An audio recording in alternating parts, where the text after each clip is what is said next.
they don't know any better. And I don't mean to insult any Arkansans. Is there some other agenda on the minds of these new left Democrats?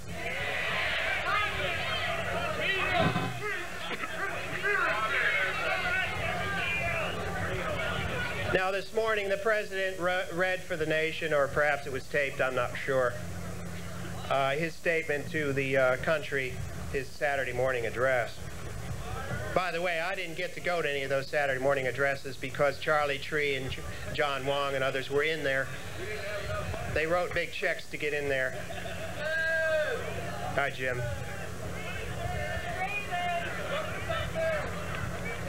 But I want to close with my own Saturday morning and television, morning radio and television address here, with a statement to the President and to the First Lady.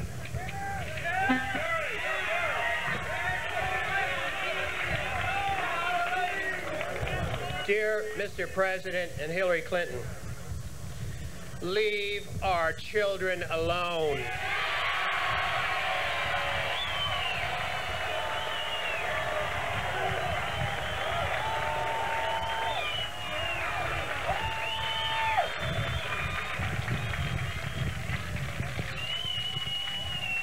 Dear Mr. President, please stay away from our children.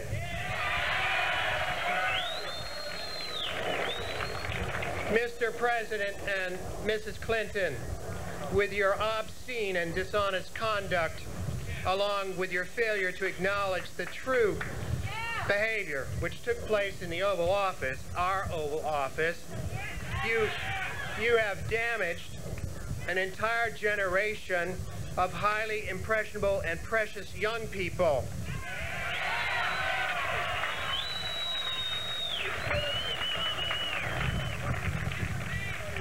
Mr. President, sir,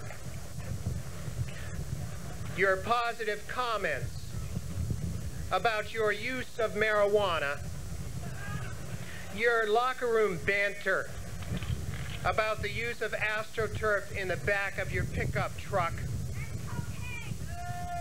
your answer to a teenage girl who inquired about your underwear, and finally, sir, your assaults, your brutal assaults on the women who simply want to surface the truth about your sexual cravings are beyond the pale.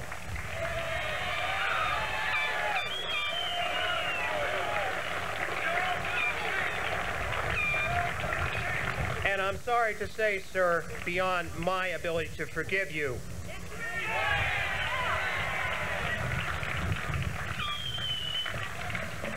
If you, sir, and Mrs. Clinton and your friends truly seek forgiveness, I suggest you look to your God, not to me.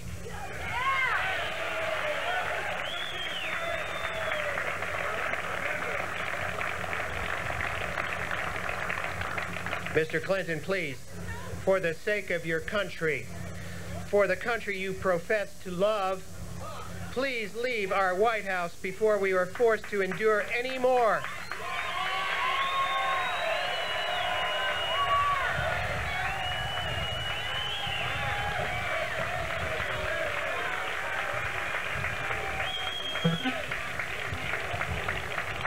Vice President Gore will carry on in your absence.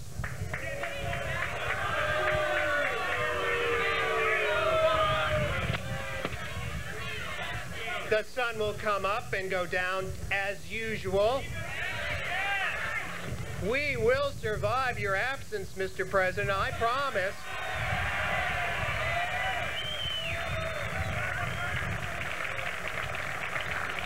Mr. President and Mrs. Clinton, please go home.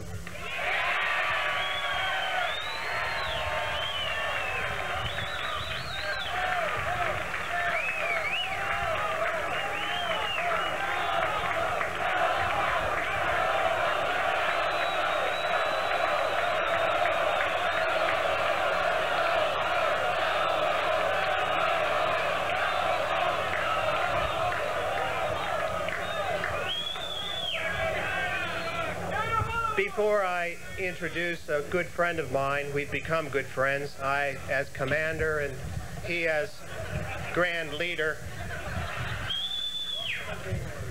I want to thank you all for coming here today to hear what we have to say.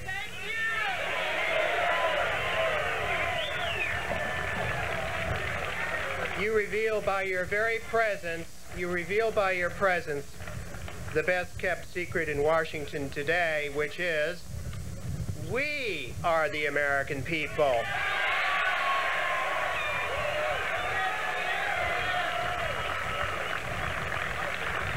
And we care.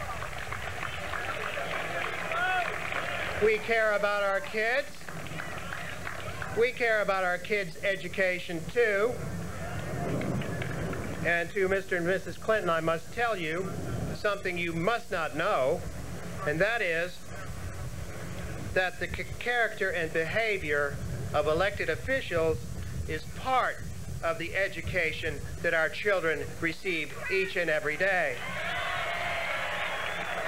Thank you.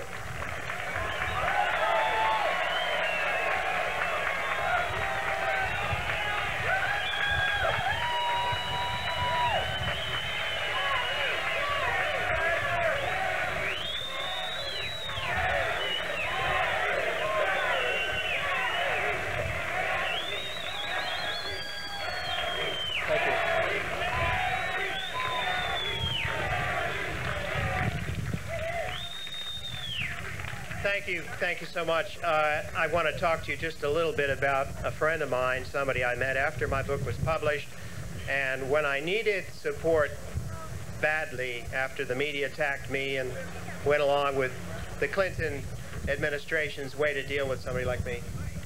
Congressman Bob Barr.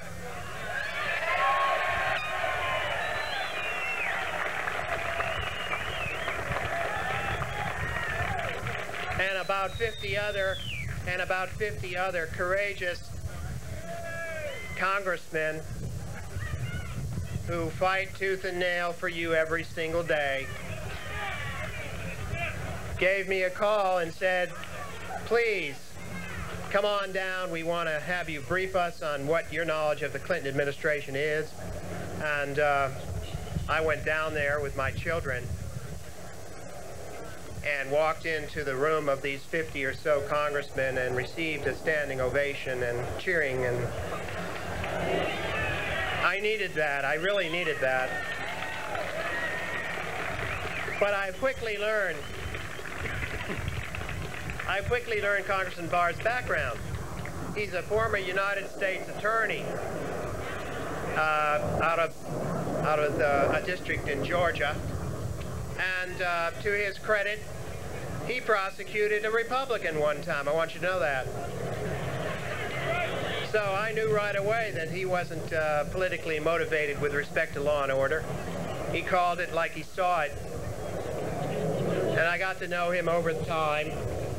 And then last year, Congressman Barr was under the gun when the media began to assail his character, simply because he said, hey, I think there's enough evidence that we should have an inquiry to see if an impeachment would be appropriate. I'm going to let him talk to you a little bit about that, but I have found Congressman Barr to be a very honest, steadfast, dedicated congressman, and I am pleased to call him my friend, Congressman Barr.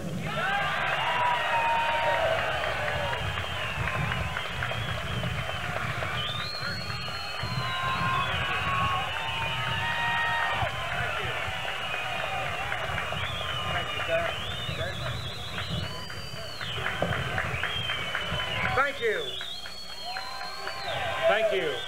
Bill, good seeing you. Thank you. There are few greater Americans than Gary Aldrich. Thank you, Gary. As a matter of fact, I don't think there are any greater Americans than Gary Aldrich.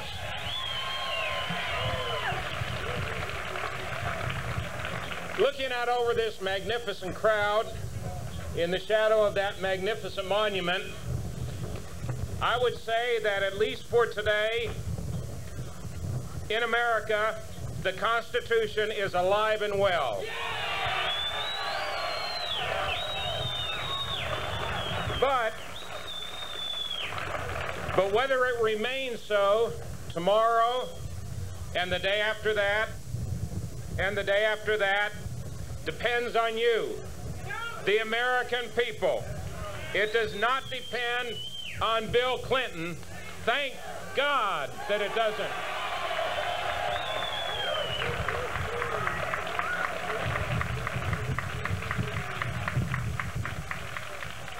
This is truly an historic event. What FreeRepublic.com has done here today is the first in American history using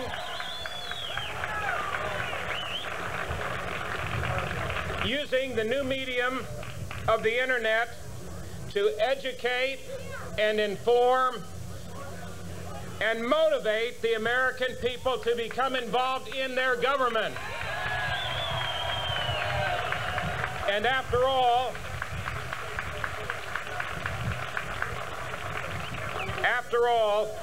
that is precisely what our founding fathers wanted us to do. We are doing their work here today, in addition to the Lord's work here today.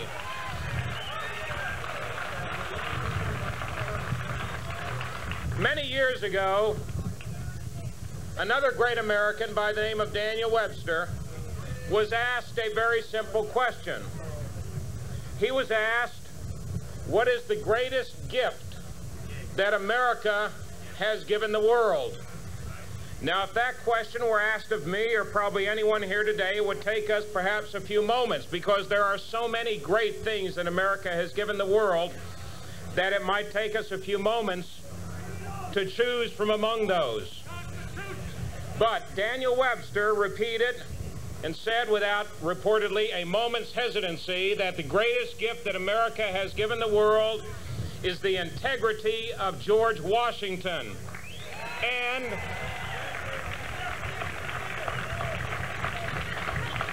he said that if America gives the world nothing else for the rest of our history, the fact that we have given the world the character and the integrity of a George Washington would entitle us to the undying admiration of all other nations. What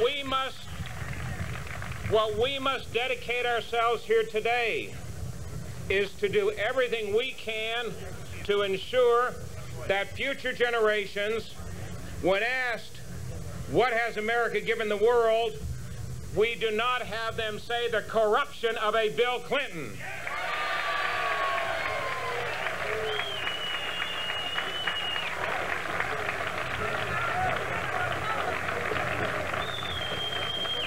Because if we do not fulfill the responsibility and the constitutional process of impeachment as laid out for us in the Constitution, as the sole remedy to address abuse of office of the nature and magnitude that this administration is perpetrating on the American people, if we don't do that, then indeed future generations will look back and say, shame on America for giving us the corruption of a Bill Clinton and not doing anything about it.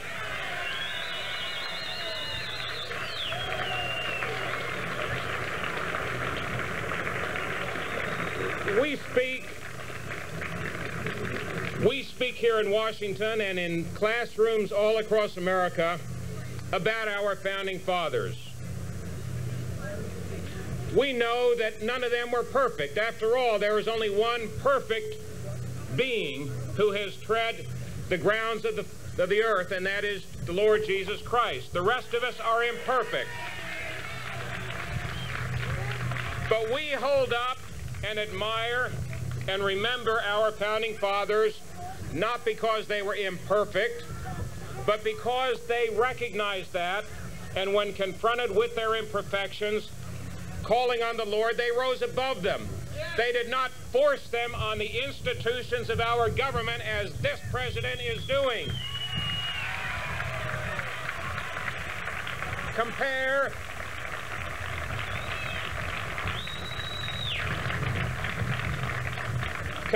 for example, the manner in which one of our founding fathers, the very one, for example, that Hillary Rodham cited as the basis for impeaching Richard Milhouse Nixon, which is the basis for impeaching William Jefferson Clinton, and that is abuse of office.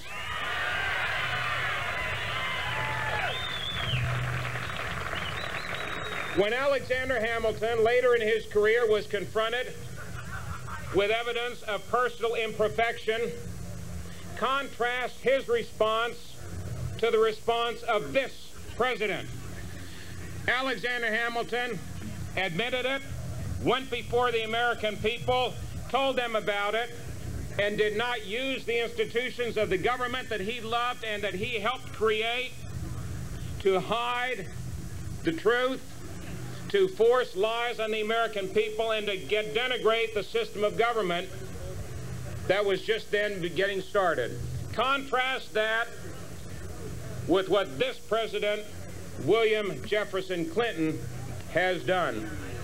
There is a world of difference between our founding fathers and the integrity of a George Washington and the corruption of a William Jefferson Clinton. And it is a difference worth talking about.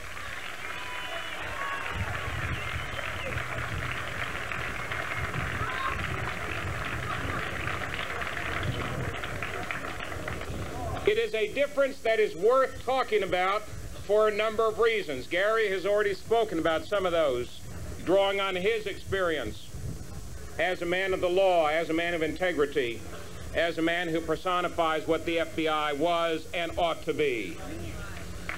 It is important to talk about these issues because people do pay attention to what happens. People do pay attention to what happens in our courts of law.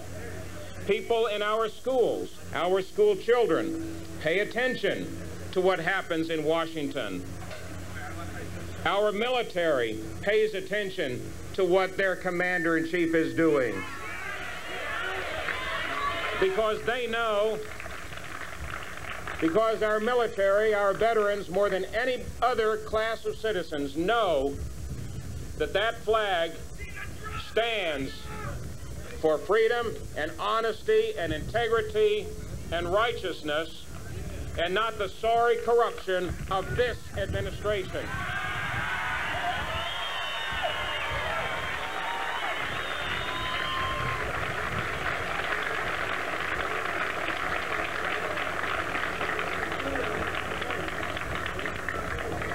People do pay attention to what goes on in our courts. I know that as a former United States attorney, tasked with upholding our laws. And when I was called upon exactly 10 years ago as a U.S. attorney, appointed by our last great president, Ronald Reagan,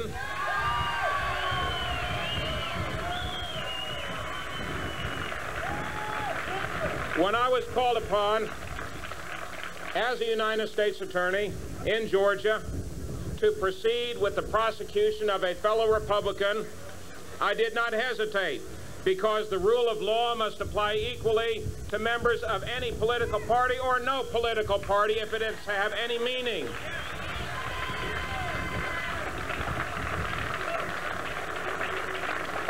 And if we now say and affirm that the standard for the rule of law in America is no standard, or is a temporary standard, or is a standard that changes with the winds as we see them and feel them today, then none of us, when we have either the opportunity to go into our court system for redress of a wrong, or when we are represented in our court system by a United States attorney or a district attorney, we will have no assurance whatsoever that justice will prevail, because truth will no longer be a part of the equation. If we say today that the President of the United States of America, namely William Jefferson Clinton, a.k.a. Bill Clinton, if we say that he is above the law, then every citizen is above the law, and none can be held accountable to it.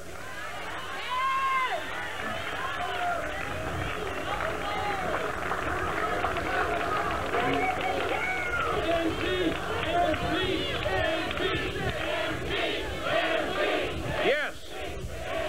Impeach. Let him hear it.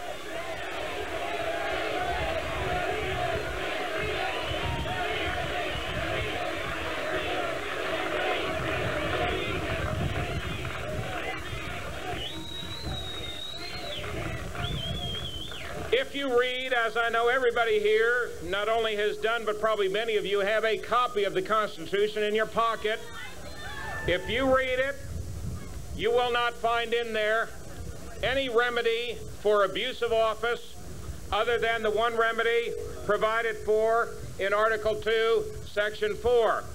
It is not censure. It is not reprimand. It is not rebuke.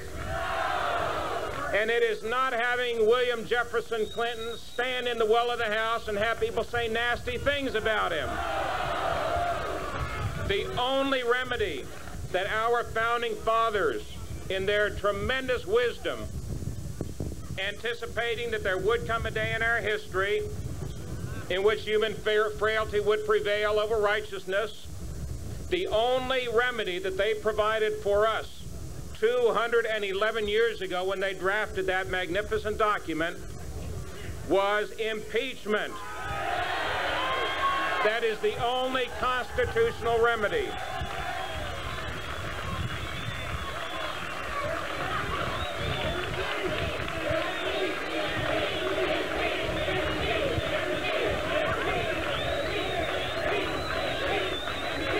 If anybody, and I say this to my learned colleagues in the House and the Senate, if any of them believe that there ought to be another remedy, another mechanism to right the wrong of abuse of power by the President, then that's fine. Let them amend the Constitution to provide for it. But until they do that, any effort to punish the President or to address the wrongs committed by him other than through the constitutional mechanism of impeachment and conviction, therefore, in the Senate, is unconstitutional. It has no meaning.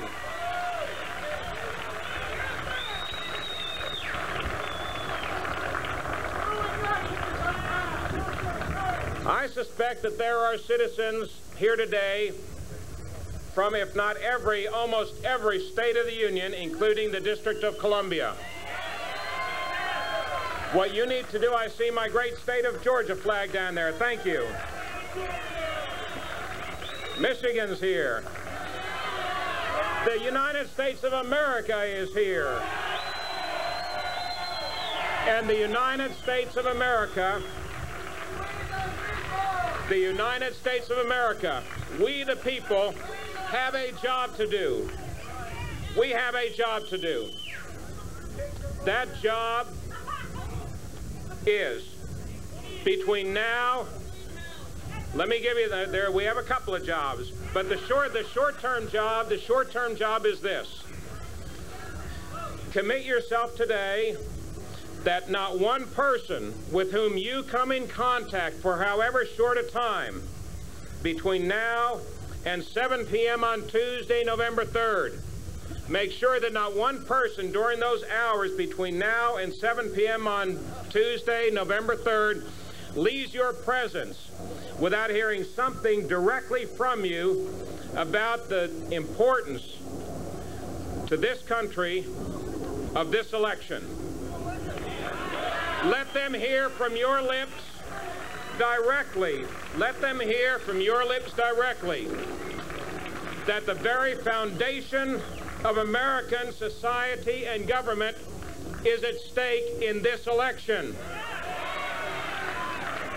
And in hearing that from you, do everything you can to make sure that they get to the polls and that they vote for America and that they vote for the integrity of a George Washington and not the corruption of a William Jefferson Clinton.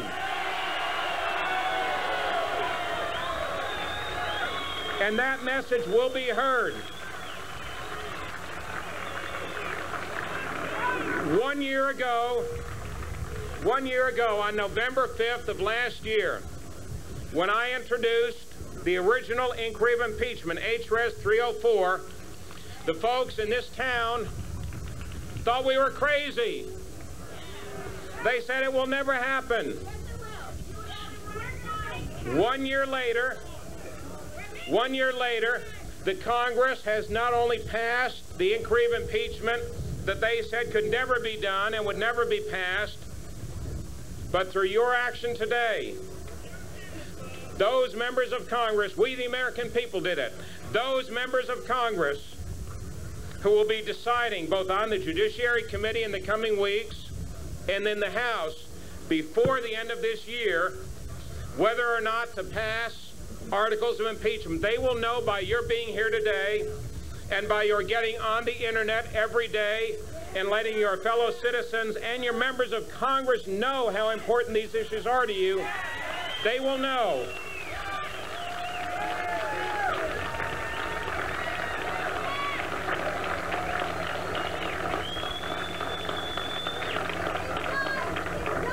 Members of Congress and senators will know by your actions that we, the American people, will not stand for corruption in government. We stand for our Constitution. And we can once again say, after the House votes articles of impeachment, that once again the Constitution of the United States of America on that day and on that moment is alive and well. God bless you, and God bless the United States of America. Thank you. Thank you. Thank you all. Thank you. Thank you.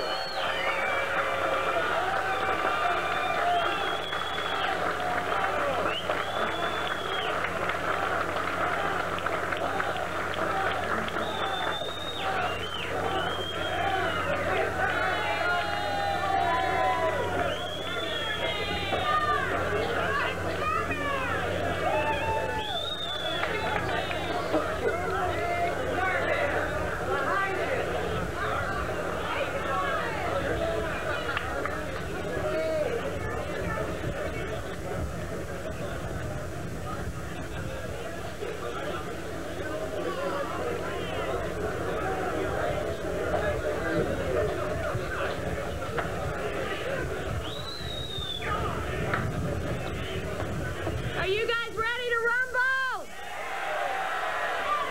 Let's rock and roll. Yeah. Yeah. Yeah. How about some impeach? Impeach. Impeach. Impeach. Impeach. Indict. Convict. Throw the bomb out.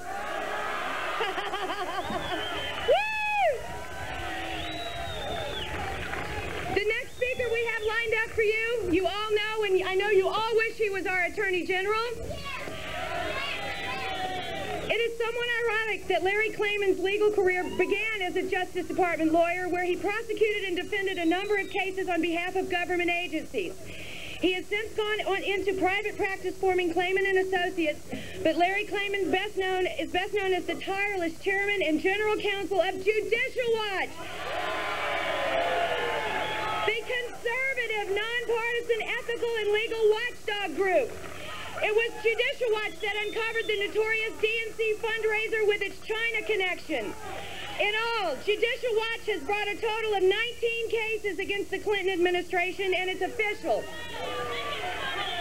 These cases include Filegate, the policyholder suit against State Farm, as well as lawsuits against the Justice Department over the failure of Attorney General Janet Reno to appoint an independent counsel in the Clinton administration's fundraising scandal.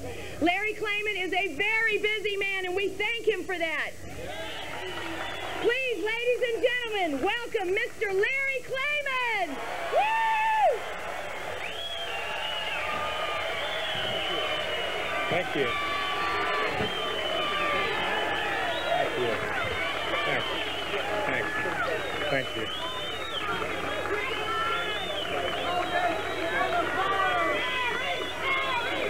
Thanks.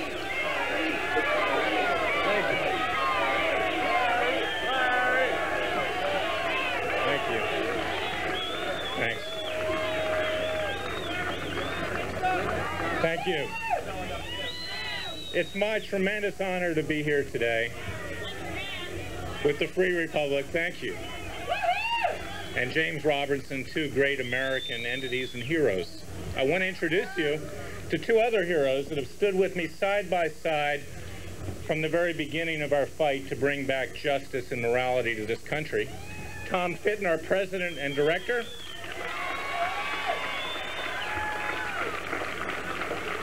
Paul Orphanides, our director and our senior lawyer who's written many of the winning legal briefs in our cases.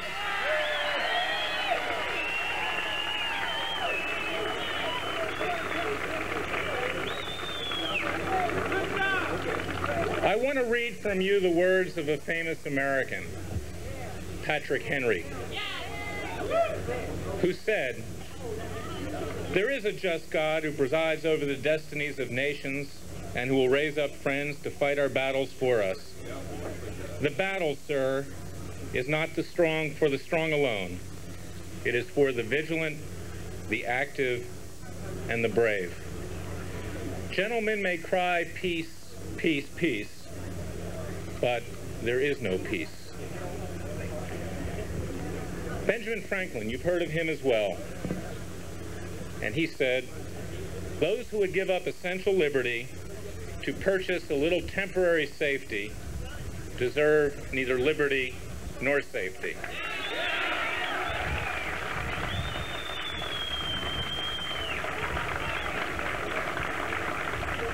Now let me read to you from the liberal Justice Louis Brandeis.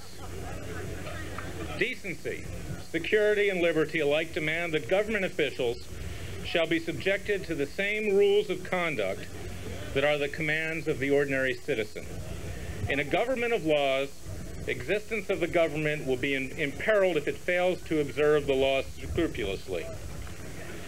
Many people have asked, "Larry, are you waging a war against Bill Clinton?" The answer is, believe it or not, no.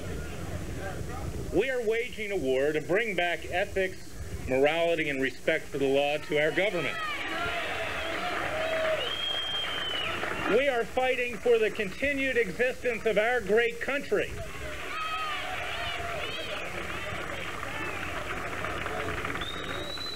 President Clinton and Mrs. Clinton and those around him are simply the symptoms of what we find present in society today.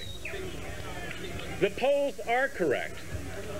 70% of the American people are insensitive to the very basis upon which this country was founded. We are seeking to bring back an appreciation of what those basic principles are. I can tell you, I'm second-generation American. I am the grandson of Isidore, Frida, and Yetta, my grandparents. And I remember when they came to this country, I remember they told me about their coming to this country and what it stood for them. Honesty, hard work, decency, respect for the law. My grandfather used to tell me a story. He was in the meat business, about what happened during World War II. There were quotas on meat, and you could sell that meat on the open market, onto the black market, for a lot higher price than what he sold it for. But he refused to do that. He refused to rip off and steal from the American people. All of his friends were. And he and my other grandparents taught me what it meant to be an American. They appreciated it more, unfortunately, than most of the current generation of Americans in this country today. They would have never tolerated killing of the unborn. They would have never tolerated the bribery and corruption that we find in this country today, embodied in the Clinton administration. They would have never tolerated the debauchery and debasement of the White House with illicit sexual acts in the Oval Office. But more importantly, they stood for basic Judeo-Christian ethics.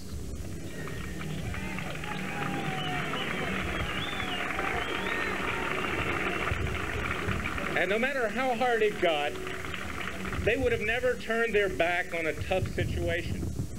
Whatever sacrifice they needed to make, they made it for their family, for their kids, and for their grandkids. And that's what we must do today. We must make that sacrifice. We are only about 30% of the American people, but it's true that whenever the minority feels strongly about things, the minority will prevail, because the minority is in the right. The rest of the American people are lost. They are worshiping the golden calf. And we will bring that 10 Commandments down from Mount Sinai, however which way we can, and we will teach them the difference between right and wrong.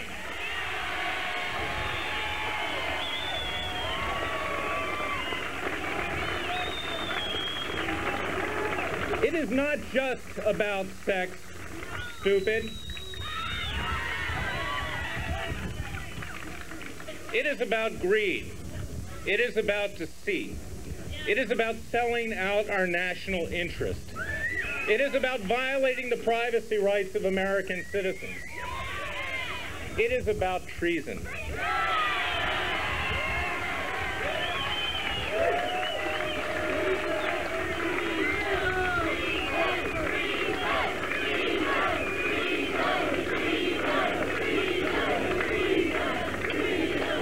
We will not rest at Judicial Watch, which serves you, the American people.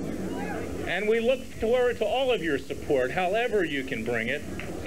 We will not rest until there is justice, not just in terms of impeachment, but justice in the courts, both civil justice and criminal justice.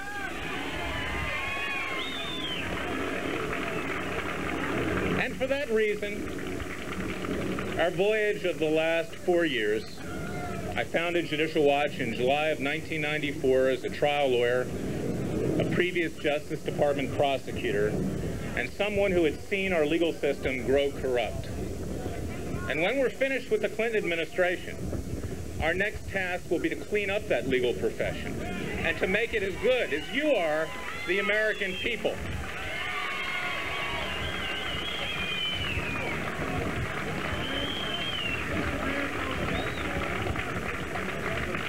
But we have taken the fruits of our 20 cases concerning the Clinton administration and others, and we put it into an interim report. Many of you have seen it on the Free Republic website. The Judicial Watch Interim Report, Crimes and Other Offenses Committed by President Bill Clinton Warranting His Impeachment and Removal from Elected Office.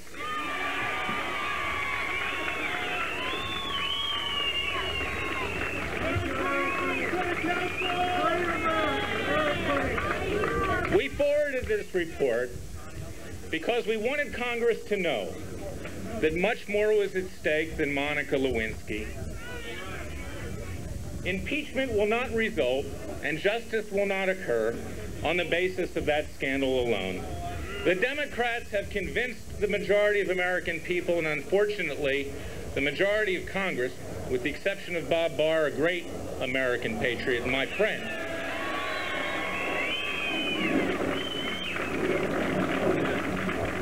that this is a scandal about sex. Well, you see, perjury, obstruction of justice, suborning of perjury, that's the nature of scandals. You'll find that in any Clinton scandal. And we have found it in our scandals. Everyone. We focused on 4 scandals that go right into the Oval Office. And let me tell you how that is. 8 binders of evidence back up our report, sworn testimony, other documents. But Chinagate, this is the case that we uncovered when we brought a lawsuit against the Clinton Commerce Department.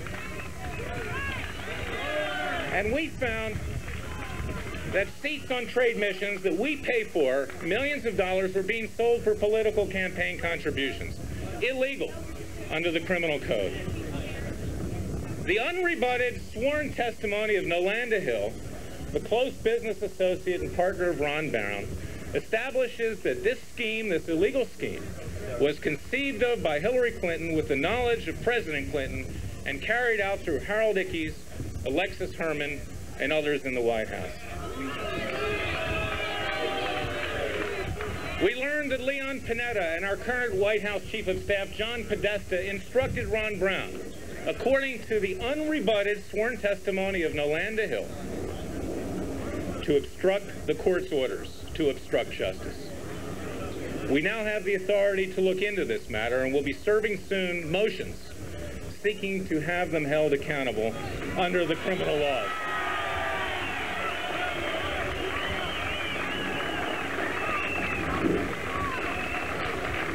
We learned in our Filegate case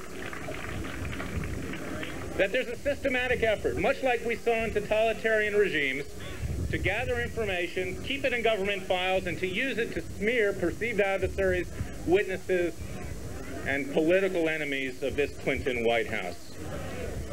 We have Lucien Goldberg here today, speaking on behalf of Linda Tripp. We were the ones, on behalf of you, the American people, thanks to your support, who found that White House political operatives were behind releasing her Pentagon file. We were the ones who uncovered that James Carville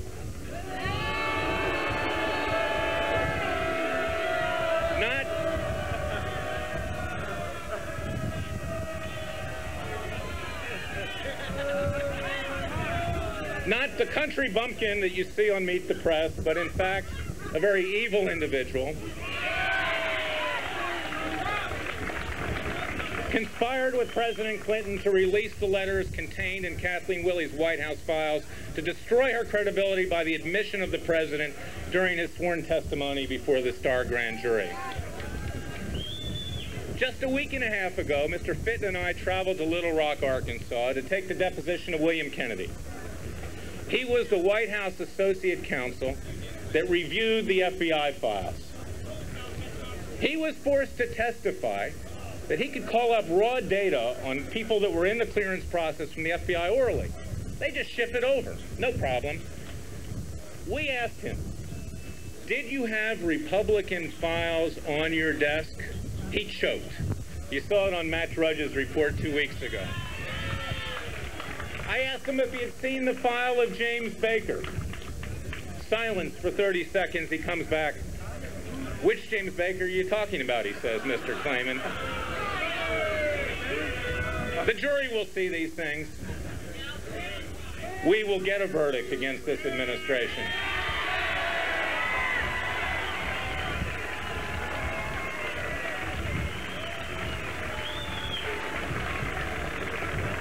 Then, my friends, there's the Internal Revenue Service.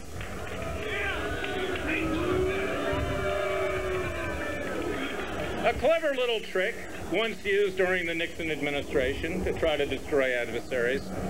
The Clinton administration has carried it to yet newer heights. They've used it systematically against 20 conservative groups and others who have questioned their lawlessness. In case after case, they have persecuted anyone who sought to obey and enforce the Constitution of the United States. Our client, the Western Journalism Center, had IRS agents go right into his facilities, tell him it was a political hit, and ask him why he was criticizing the Clinton administration during an election year. Joe Farah of the Western Journalism Center. Well, we are not going to tolerate abuse by the IRS. We're not going to tolerate abuse by anybody. We're not scared. Whatever it takes, we will bring this country back.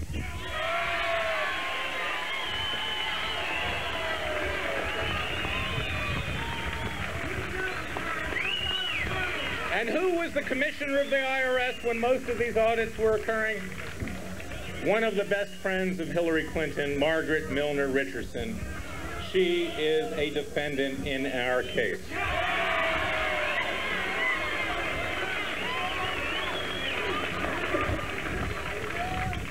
And then in our interim report, we discussed what we've called Trustgate.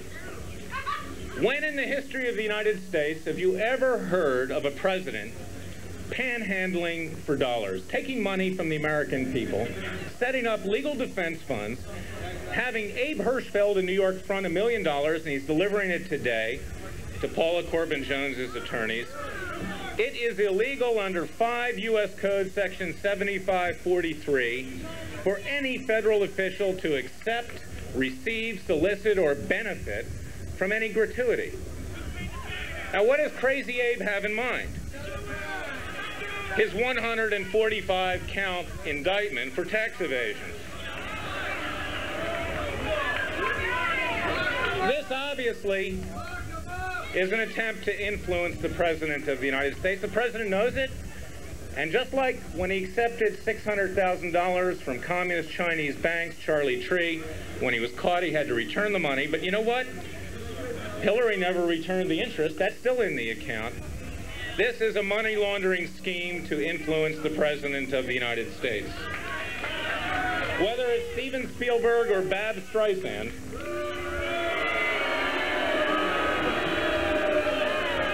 who recently gave $20,000 collectively, this will not be tolerated. And it will not be tolerated with regard to Abe Hirschfeld and the Paula Corbin Jones settlement. If that check is delivered today, we will be in court next week blocking this settlement.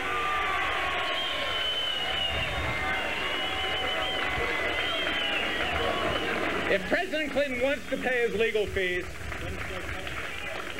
he can borrow the money from his favorite bank, Nations Bank,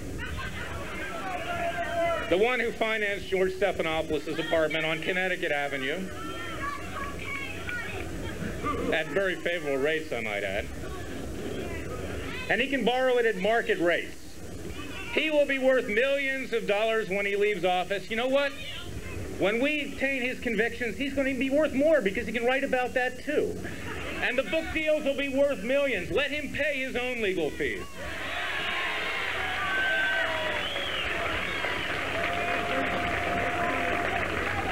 Ladies and gentlemen, fellow Americans, this is what's in the interim report. We never wish the Clintons any harm. We wish the country well. But they are the poster children for cleaning up corruption in this country that spans all political spectra. We need to bring the country back to the American people. We need a country which is as good as you and I are. And we need a country that stands for basic moral and ethical principles. We need to make that sacrifice. We need to tell future generations that we are the United States of America. We are not Europe. We are not Asia. We are not South America. We are ourselves. And they can laugh at us. They can say, why are you worried about Monica Lewinsky? Why are you worried about a little corruption? As long as the economy's good, as long as you pay our bills and defend us, let's forget about everything.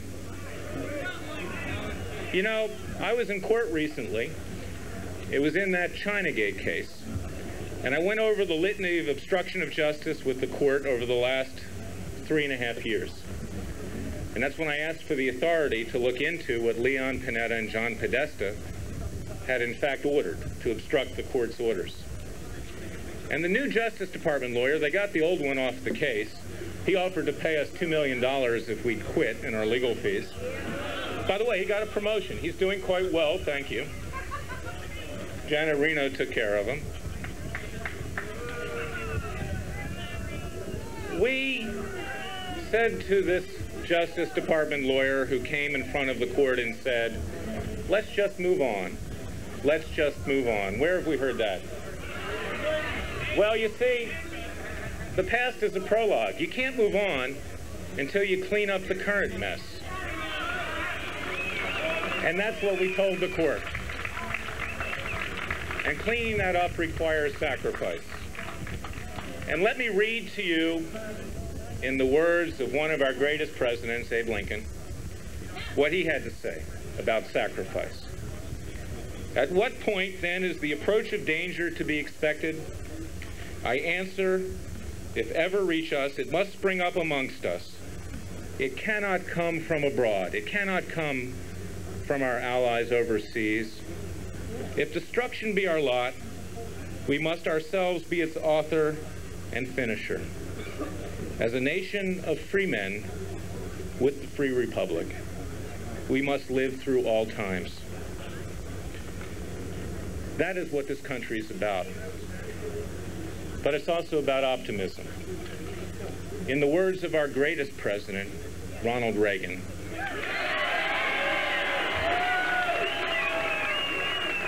you ain't seen nothing yet. Thank you.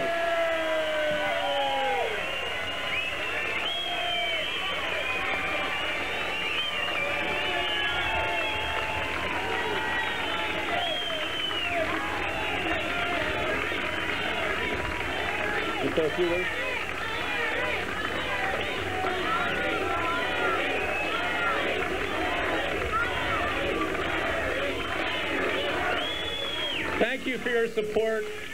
We need all of you, whatever it is. Just coming forward, saying hello, thanking us.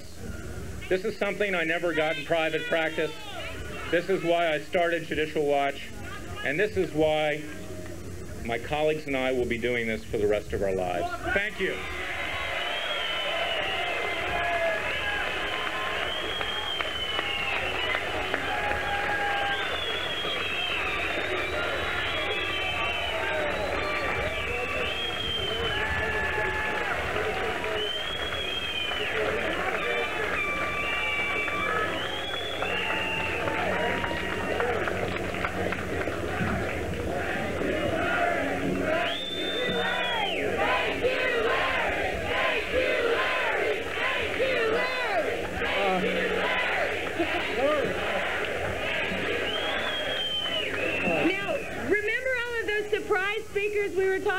Surprise guest? Well, Gary Aldridge is here to tell you a little bit about one.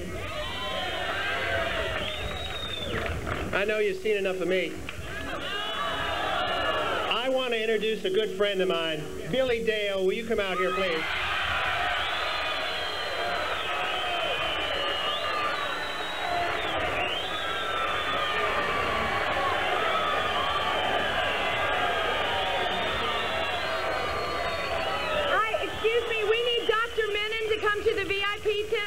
Dr. Menon, come to the VIP tent. I'm sorry. This man standing here went through far more than I could have ever imagined going through myself. Thank you. Now, Mr. Dale, I don't speak for Mr. Dale, but he's really not here to make a statement, but he does want to talk to you just a minute about a good friend of his. And he'll explain. Yeah, I did not come here to speak today. Last week, we buried one of the employees from the White House Travel Office. He died of cancer. He wanted to live long enough to see Bill Clinton out of the White House.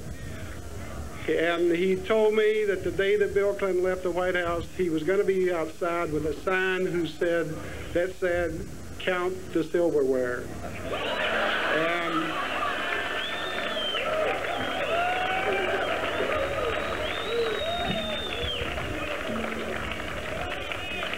so, John McSweeney, if you're up in heaven looking down on us right now, it will be done for you. Thank you very much.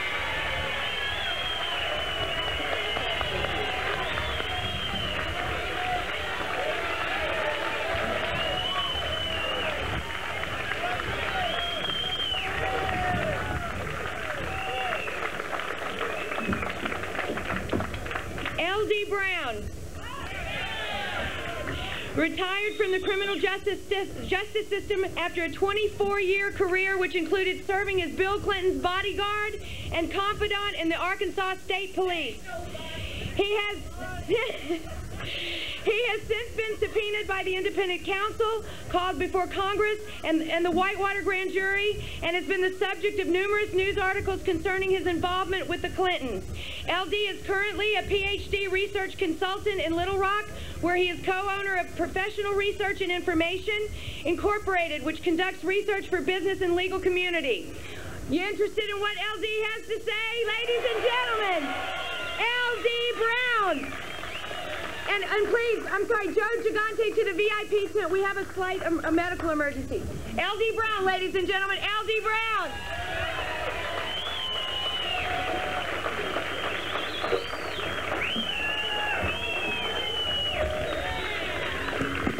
Can you hear back there okay? You tell me you're having a problem hearing. Cigar Men have something for you here. This is from Bill's private stash.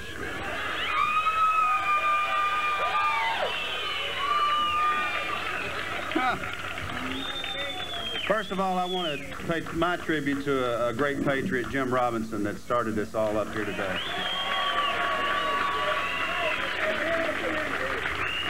I have a few prepared remarks, but I don't know where the camera is, but I know Bill's watching this, so. Bill, I'm going to tell you something. So don't think he's not watching. He is.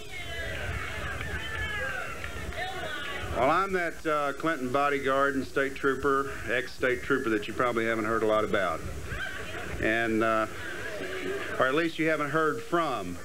You probably, I'm still alive, you're right. And if I were to wear all the bulletproof vests, I love that sign. If I were to wear all the bulletproof vests that have been offered me today, I'd look like, almost said John Glenn in a spacesuit. That wouldn't be good, would it? Wouldn't be good at all. But the reason you haven't heard a lot from me is because of the grief my family and I have suffered at the intimidation of the Clintons. And, you know, it actually started back in 1992 when Bill and Hillary started running for office. And they sent someone to see me at state police when I was working white-collar crime. They said, LD, what is it you want, a job? What kind of job do you want? So I guess even though we had parted company and had only seen each other in public functions in '92, I guess I could be over here at the puzzle palace that they rule right now if I wanted to be. But anyway, I wanted to put the memories that my wife and I had seen at the governor's mansion behind us, the abuses of power, and all the memories and the things that we'd witnessed that have caused us so much problem over the years. But I must say, and again, Jim, you're partly responsible for the impetus for me being here today, no doubt.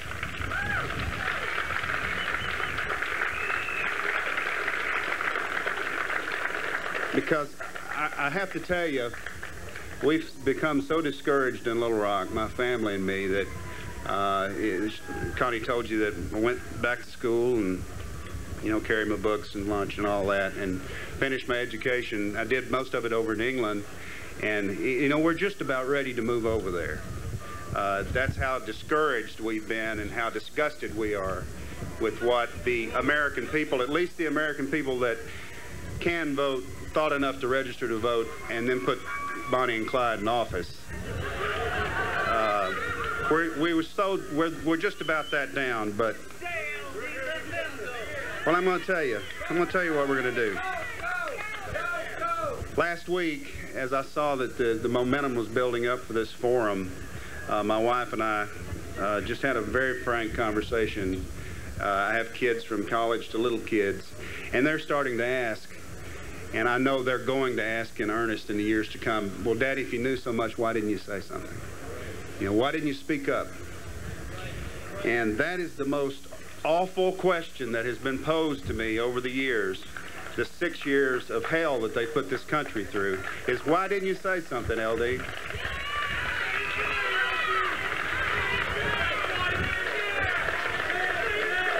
And that's why you're here.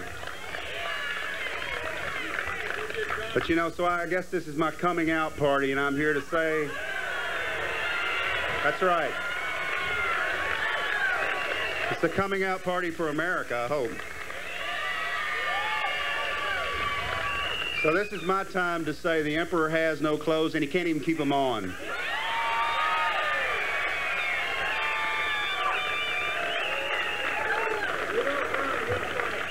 You know, when I leave here today and I go back to Little Rock, it will be worse for my family than it has been, believe it or not. You don't understand, the Clintons still control Arkansas with an iron fist. The business and legal community is just permeated with Clintonites. And they're setting up our library, or his library down there, which is the biggest forest in the world, on some marshland down on the river. Sits down on our river, and you know, I like the old Saturday Night Live thing. Let him get a van and live down by the river. But I think it's appropriate. It's Halloween Day, and I'm here to talk about some of the skeletons in their closet that I haven't talked about.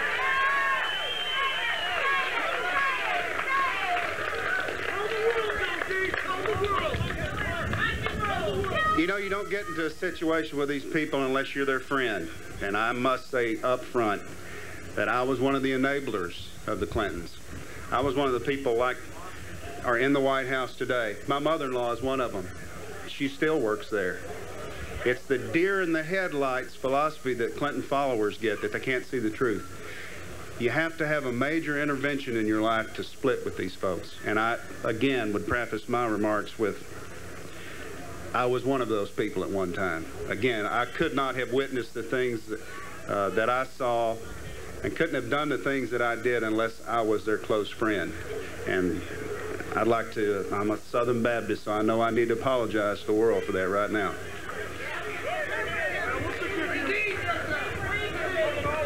And I am here to redeem myself, absolutely. Another Baptist. Well, my future wife, Becky, God bless her, she's put up with all these things, and I think she's back in Little Rock watching this, I hope.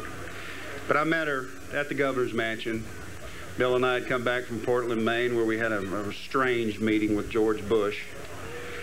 And Becky was at the mansion where she worked as Chelsea's nanny.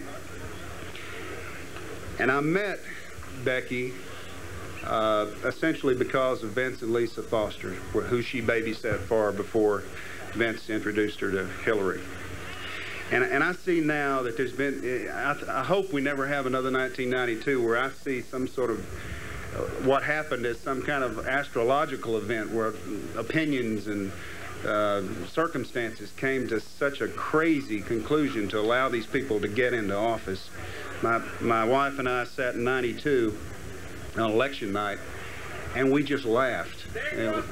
We laughed and cried because we knew they had been able to pull off the fraud in Arkansas with the media, and to get the national media to at least help them get in office in 92. But we knew that they couldn't pull it off up here. We knew that they had perpetrated the biggest fraud in American history by being elected to office. But I see now, I look back and I see that Bill and I, our friendship was, I really think, predestined.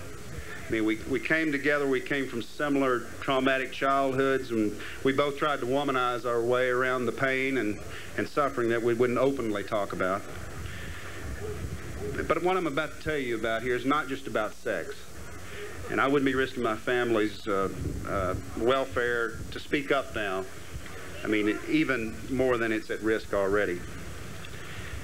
And I stepped forward today because I was an eyewitness to the far darker path that Bill took, a path that I think he's still going down today.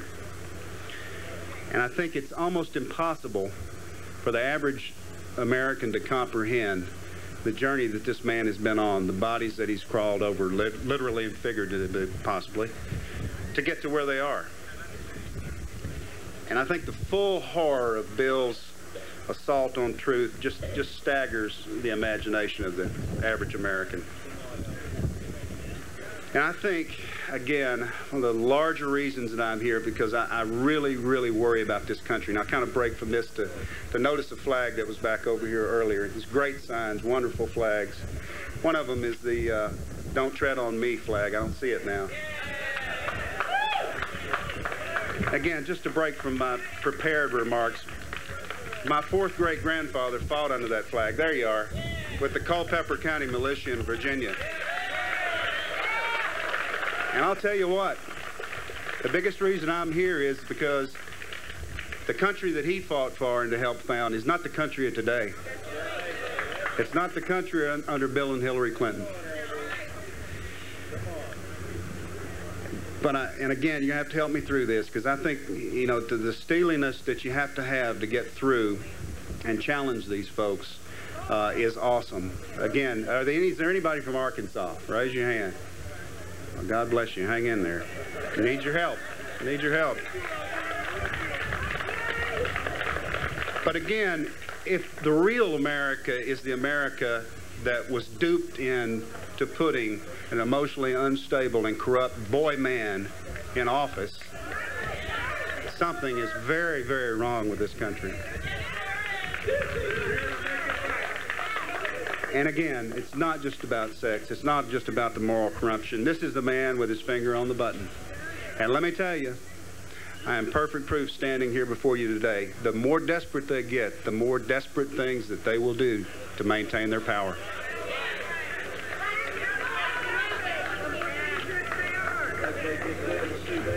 On a larger scale, I mean, make no mistake, there is no tooth fairy, folks. I think that we're on the brink of a world meltdown. And this may be our last chance through rallies like this, and I hope and pray through rallies around the country that we can save ourselves. And that's the reason that, again, I'm here to go on the record publicly with what I can. And there are several investigations, obviously, that are still ongoing. And as a former investigator, I don't want to compromise those. But, again, have faith. I think something will happen with these folks, but we have to see it out to its fruition. I tried to hear Congressman Barr and most of the things that he had to say, but with people like Congressman Barr and Senator Ashcroft from Missouri, any Missourians here, you know the man, good, Christian, God-fearing people who don't look at Christian conservatives as some alien force. We can get these people out of office. They need your support.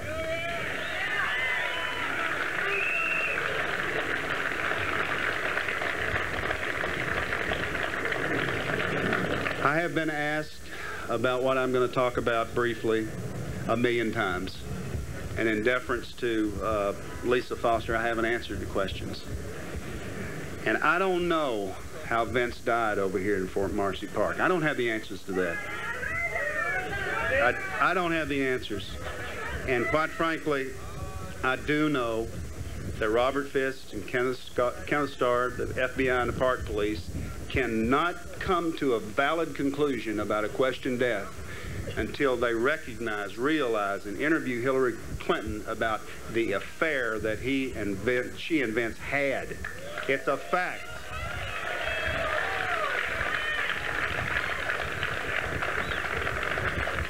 Now, ladies and gentlemen, that's not supposition. I was there. I saw it. I know it. Hillary and I would talk about it.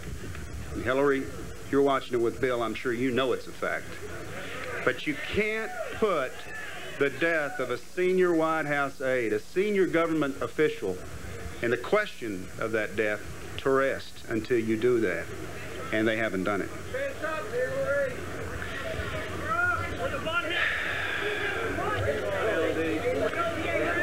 And you know what? What scares me really is, and it's a pattern that they've followed with their obstruction of justice and interference in law enforcement and criminal justice system, dominating the criminal justice system, mandating the outcomes to come down where they want them to. If you can't investigate that death, what hope do you think there is for you and me? None. None. You know, and again, I feel sorry for his family. Vince was a good man. He was a friend. He came up here into an environment, an immensely difficult political environment, when he had not even taken part in Arkansas politics and was just overwhelmed. And we can talk privately, and I can give you my suppositions about what I think happened, but at now I'll leave it for that. But I do feel like I need to come out and say that.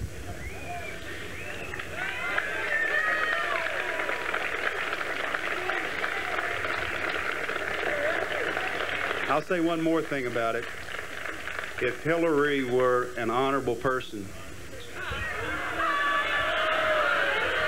I didn't say it wasn't a big if. If she were, she would come out and speak publicly to it. She won't do it. She never will. And speaking of Hillary, it reminds me of a time when my wife and Chelsea and Hillary were in a cab along this same street behind me here. It's back when they were in the governor's mansion instead of the White House. And Chelsea perked up as they drove by the White House. She said, "Oh, Mommy, take me on a tour of the White House. Let's go see the White House." Of course, Ronald Reagan and Nancy Reagan were in there at the time, and Hillary put her foot down and just scolded Chelsea. She said, "Chelsea, I'll take you on a tour when someone decent lives there."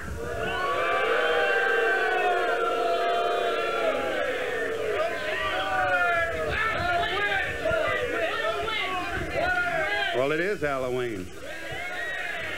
But, you know, you got to wonder, you know, what are mothers and fathers and babysitters telling their kids when they drive by this White House now?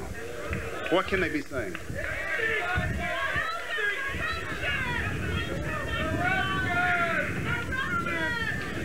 You know, when I first worked for the Clintons, I naively saw myself as some sort of patriot again, an enabler, no doubt, nothing more, and I know that now. But the procurement of women, which is probably all you've read about me, is true. That all happened.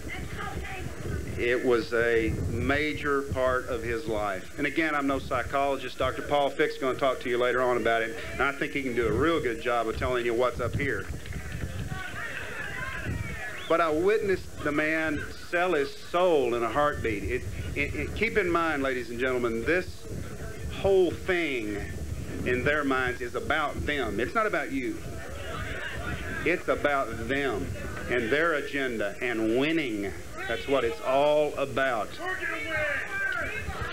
I'll just give you one instance, and I couldn't hear everything Gary Aldrich said, but you know, everything that he said just rang true with me, because Bill, as governor, had the authority to make some major appointments in law enforcement.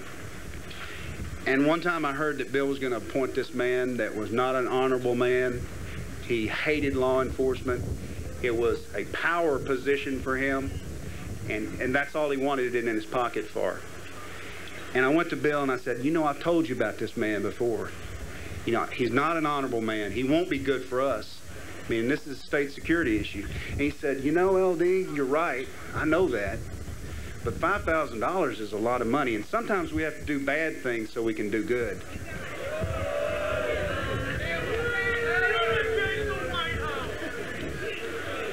Again, everything that he does is geared toward winning, and everything she does enables him and vice versa to win. It's all about power. They have no concept of linkage between power and moral authority. They are vacuous people.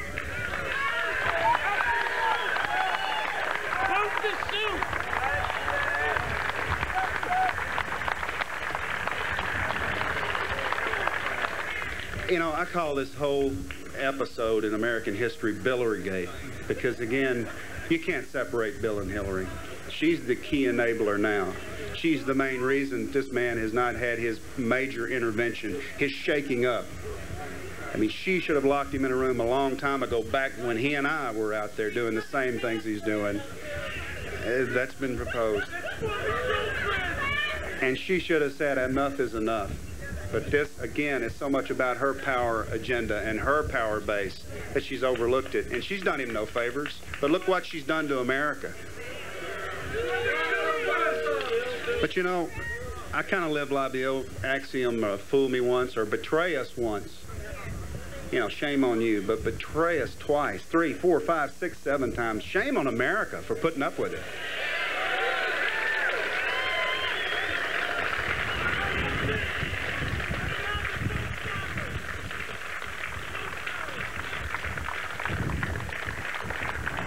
You know, again, I wondered until last week when this fundamental question came up of, you know, what do we tell our children later on if we don't try to do at least our small part to get the truth out, when it looks like maybe there is a rally toward justice and freedom and a free republic in America.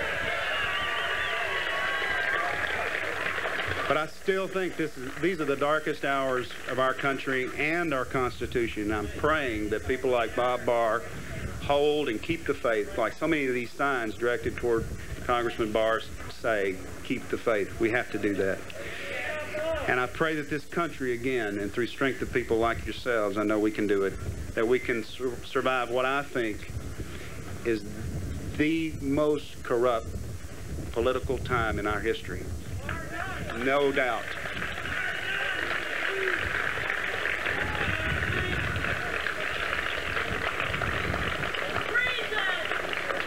And again, Bill, I'll give the old Kennedy S. thumb you used to practice driving around in the car. Just remember this, and you know it, character does count. It does count. I kind of wish I was facing the White House because, you know, Bill, it's time to go. Stop putting the country through this. Thank you for having me here. God bless you.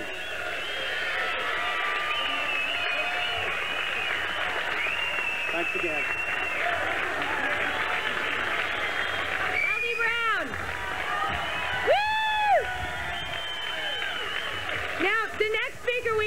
I'm sure a lot of you heard on Rush Limbaugh.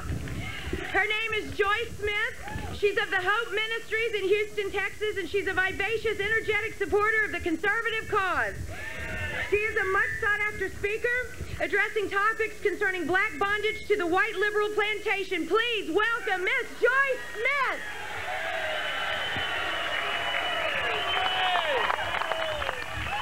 Thank you all.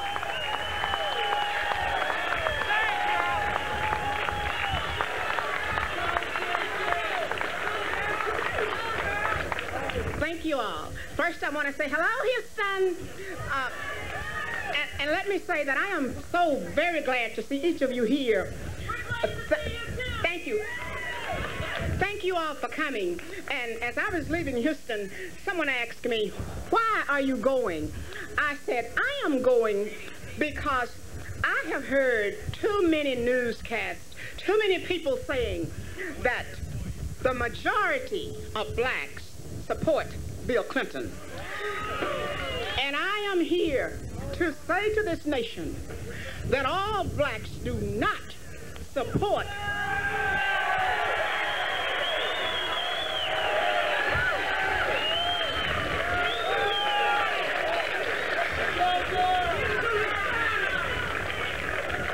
Wait a minute, you guys. I only have a few minutes here.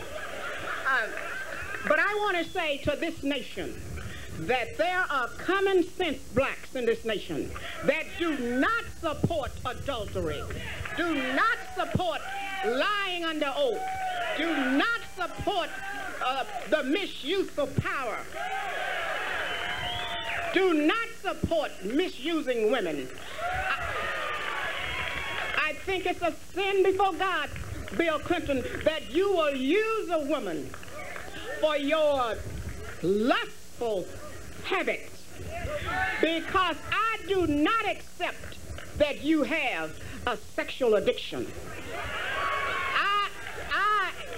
I accept that you have a sin problem.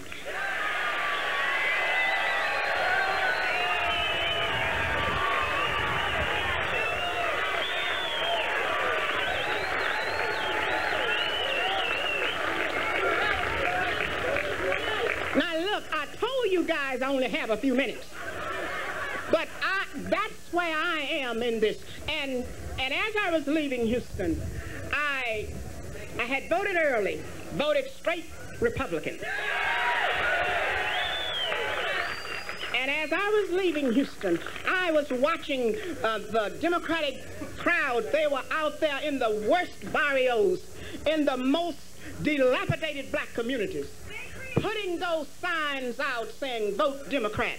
And it is time for us as a black people to come to realize that we are no longer going to stay on the white liberal Democrat plantation.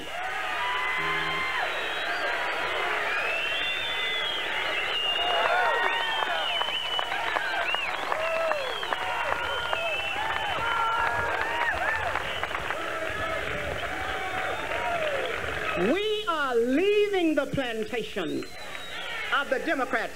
And there is a great guy named Mason Weaver. I want to recommend a book to you. It's called It's Okay to Leave the Plantation. And we're going to leave this plantation. And all of, like my congresswoman in Houston, Sheila Jackson Lee, and Maxine Waters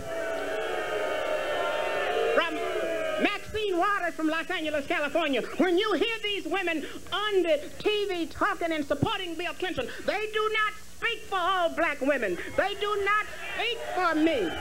And we're going to get... And we want this message carried far and near, that you are not going to continue to control us with that plantation mentality. And I think about my congresswoman, and I hate to say this, Sheila Jackson Lee, whenever she wants to come into the black church and incite the black uneducated people, she comes up with that, we were brought over here in the belly of a slave ship. We were not brought over here in the belly of a slave ship. We were born in this nation.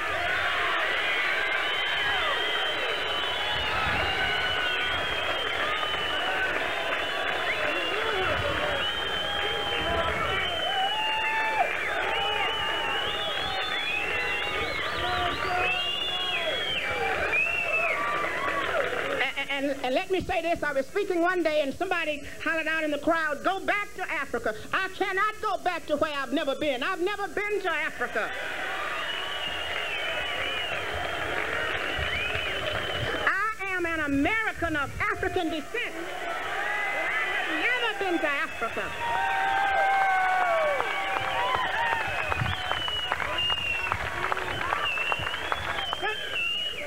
Said to me, that's your motherland. No, my motherland is America, and I am proud to be an American. So, and I know I don't have a lot of time, but let me say to the black community, I love everybody. I love all of you all. But let me say especially to the black community, it has been deliberately done to keep us under the 4D syndrome. Dumb, dependent, depressed, and Democrat.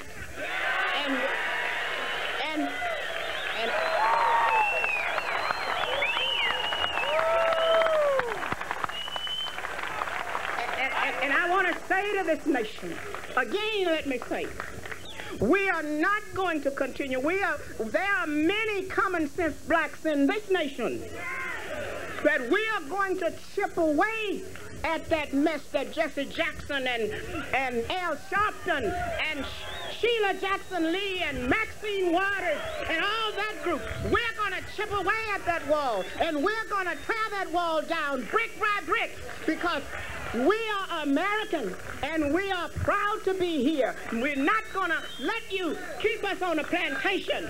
We're leaving the plantation. Thank you.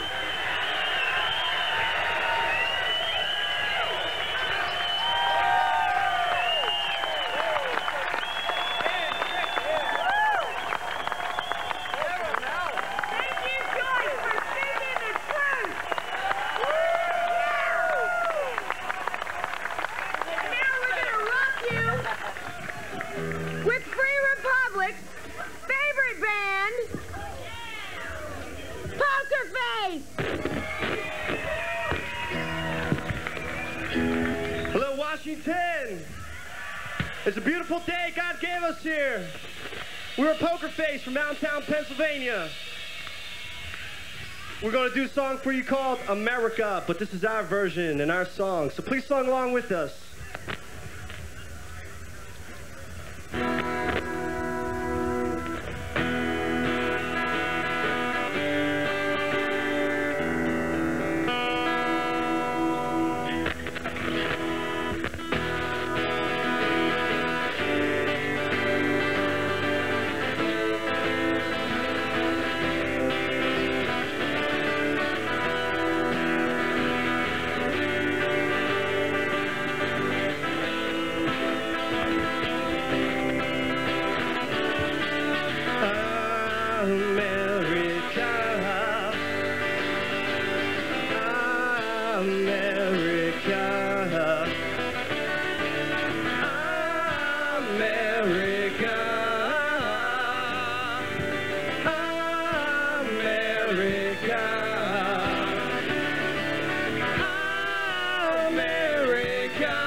only word no one really knows for sure. Secrets rise to the centuries, only by the chosen few. Reach out only for the common good, never stayed in a true love. Lumping us all together under the socialist brotherhood. Come to take away my land, my promised land. Say they've come to take away my land, my promised land. America, live and die for you. America, a great old life for you. America, I fight the chosen few. America, I'll live and die for you. Live and die for you. Live and die for you. Live and die for you. I was this one who was given this gun to stand up for you. I will die for you. I'll live and die for you. I'll live and die for you. But I will live and die for you. The masses don't make the history, it's all about a very few. The people, it's time we took a stand, fight for the promised land. Never be another time to fix the fix is lying rhymes. We're joining together of the common man, so the new world all the way there. Come take away my land, my promised land. And say they've come to take away my land, my promised land. America, live and die for you. America, a great old life for you. America, a fight to chosen few. America, live and die for you. Live and die for you. Live and die for you. Live and die for you. I'll live and die for America.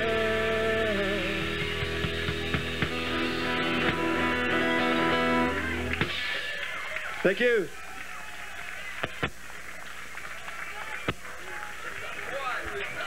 Ladies and gentlemen, Matt Drudge is here. Get up here, Matt. Come on. Say hi to your audience. Pretty good, pretty good. Get out there and wave at him. Get out there and wave at him. Matt Drudge, ladies and gentlemen. Woo! The reporter with the guts to tell the truth. Steve, we need to get the... Hey, guys, we need to get the... Quick, come on. Just bear with us a second. We're going to reset the stage. How you doing? You ready to impeach a president? I think we should.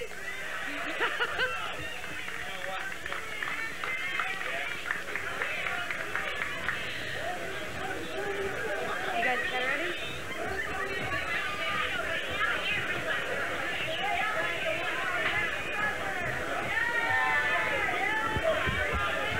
Are we ready? We have a very special guest for you next. I know you're all dying to hear him speak. I know I love every time he speaks. Alan Keyes earned his PhD in government affairs from Harvard University and has since achieved a brilliant career in public service. He served in the U.S. Foreign Service and on the staff of the National Security Council before being appointed ambassador to the United Nations Social and Economic Council by President Ronald Reagan in 1983. He was Assistant Secretary of State for International Organization Affairs from 1985 to 1987. He has been twice nominated to run for the U.S. Senate for the state of Maryland. He was a Republican candidate for president in 1996. He served as president of Citizens Against Government Waste and founded National Taxpayer Action Day. He served as interim president of Alabama A&M University and has founded the Declaration Foundation, a nonprofit educational organization dedicated to reawakening the ideals of our forefathers in the hearts and minds of America. He is the current president of the Reagan Alumni Association and is host of the nationally syndicated radio talk show, America's Wake Up Call, simulcast on America's Voice Television Network. He is also an author, but he is perhaps best known as one of the foremost leaders of the conservative movement and certainly one of the most eloquent spokesmen. Ladies and gentlemen, it is a great honor to present Ambassador Alan Keyes.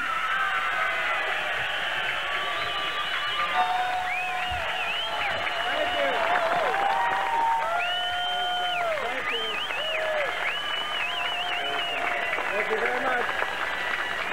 Thank you.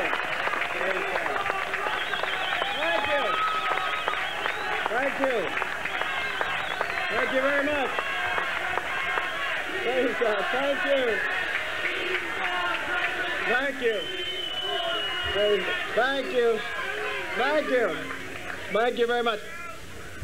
You know, it's customary when you stand up to thank everybody, but I have to tell you that when I say that today to all of you, I say it with a special sense of recognition, since I believe that you, in coming here today, have done a great service to this country and to your fellow Americans. You stand here today, not just representing yourselves, but representing the hundreds of thousands and millions like you who believe that it is time for us to put the dignity and honor and decency of this country first.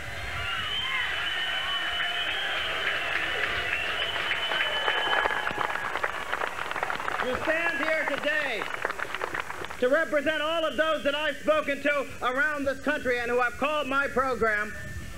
And you have folks in the media, and they're always looking for anger and negative sentiment. You know what I have felt coming from Americans?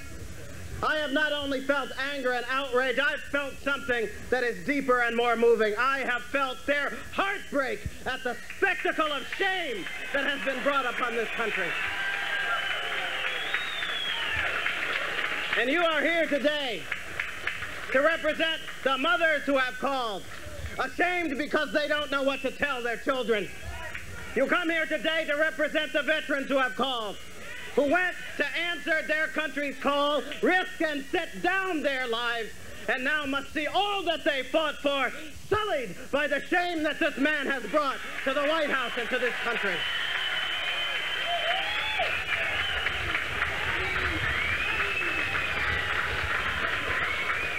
We go through as we shall. Come Tuesday next, we shall once again go through the process of election through which we choose the representatives who sit up there in the Capitol. But I have looked at what they've been up to for the last several months. I have looked as they refused, in fact, to step up to the plate and speak the truth to the American people. And I'll say this to you. More than many of those who will be elected and re-elected on November 3rd, you represent the heart and conscience of America, and thank God for you.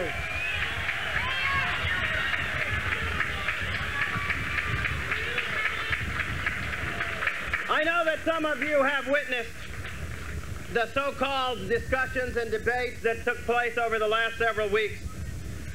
And I have to tell you, in some ways, the things that I have heard from those who have stood up in mindless defense of this president's wrongdoing, what I have heard from them is as dangerous or more dangerous even than what he himself has done. It is bad enough. It is bad enough when we have a president of the United States with so little regard for the Constitution and his high office that he undermines the moral authority and credibility that as Commander-in-Chief he needs to stand before the world in defense of this country's national security. It is bad enough that we have a president willing to go into and before a court of law and undermine the respect for oaths and integrity that is the very bedrock of our judicial process. It is bad enough. It is bad enough that we have a president so willing to abuse the confidence and hard work of the American people that he would stain the House that belongs not to him, but to the American people. That he would abuse in order to gratify his lusts. He would abuse the dollars that we have sacrificed to send to this nation's capital to support our government. It is bad enough. But you want to know what strikes me as even worse? That there are those in this country and in his party who have the nerve to stand before us, as Alan Dershowitz did on a show I was on the other day, and dare to suggest that this president is above the law.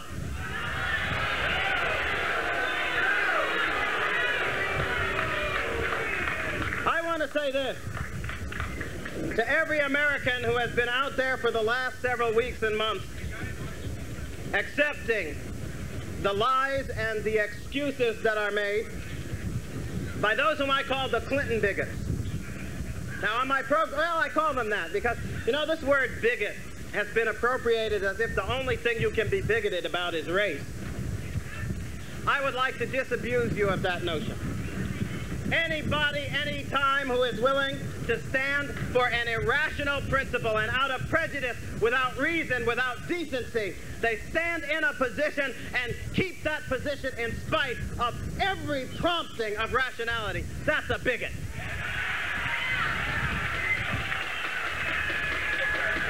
And I am sick to death of the pro-Clinton bigots who are coming before us and saying that this is his private business. Step number one. Now, I had a little bit of experience standing up to involve myself in the late unlamented presidential race.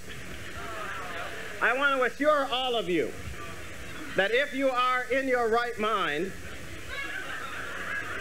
and if you have even a modicum of the intelligence that's needed to do the job of the presidency, then when you stand up to run for office, you realize that the job that you are offering to take is a job that you will then have to do 24 hours a day, 7 days a week.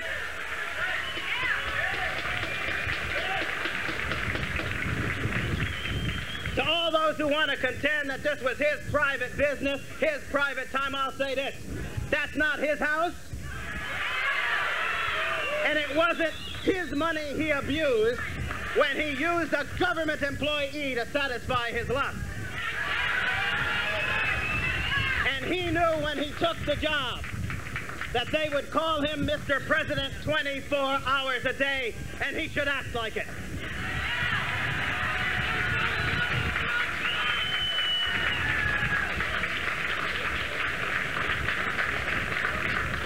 But more importantly, I think we have to consider what our actions today as a people will do to the future that we offer our children in this country. I know that we come here today in the context of news coverage and the usual sort of sensationalism that focuses on this whole crisis as if it were about one man and his little foibles. But I've got to tell you that the challenge we face today is not a challenge that's about Bill Clinton's character only. It is about the character of the American people.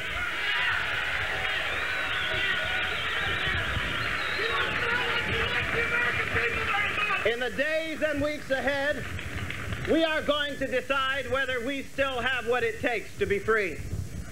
We are going to decide whether we still understand that there can be no freedom without moral responsibility.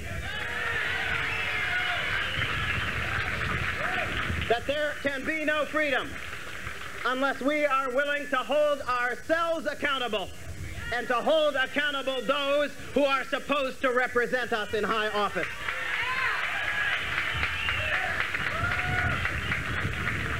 The arguments that are being made today by the defenders of Bill Clinton. I got to shake your hand on what you just said. God bless you. I got to shake your hand on that. Thank you, sir, because that's what I'm working out here for. God bless you. Thank you, sir. God bless you. The arguments that are being made today by the defenders of Bill Clinton are arguments that can only be accepted by a people that has already decided to surrender its freedom.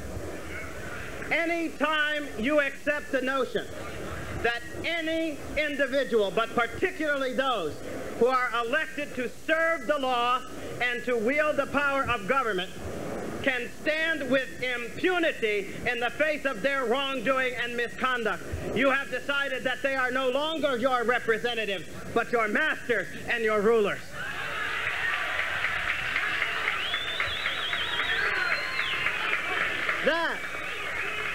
That in fact is what the bigoted defenders of Bill Clinton want us to accept. That, in fact, is the road down which we would go. You have all these people, his policies are so great. Now, I don't. I'll tell you, wait. I don't even want to get into a phony argument about whether this guy's policies have been good or bad, because I refuse to be distracted from his wrongdoing by a debate, however phony, over his so-called policies. But I'll tell you something. If we accept for a moment the notion that because an official follows policies that are approved of by the liberal left in the Democrat Party, that because he follows policies that willingly surrender the decent sovereignty of the people of this country, that because he follows policies that continue to squander our hard-earned dollars and dig deeper into our pockets, that somehow or another, because of those left-wing policies, he is to be excused for conduct that destroys the rule of law. I'll tell you something. That may be what slavish souls in the old Soviet Union were willing to accept, but that party dictatorship I will never accept.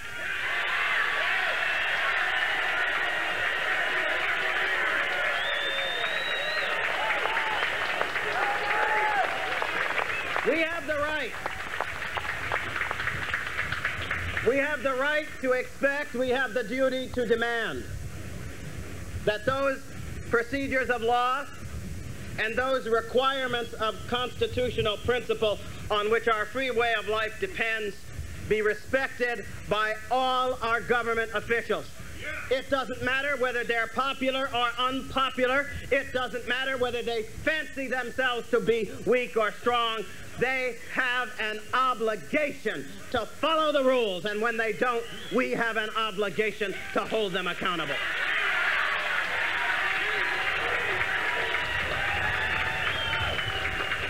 But today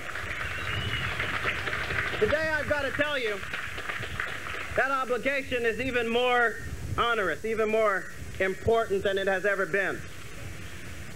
If we were in the context of a time when we could look around this nation and we could see that the institutions of our moral life were strong, that our families prospered, that our children we could be confident we're growing up in an environment that encouraged their better values and made them stronger for the task of citizenship, maybe we could afford to play games with this moral crisis.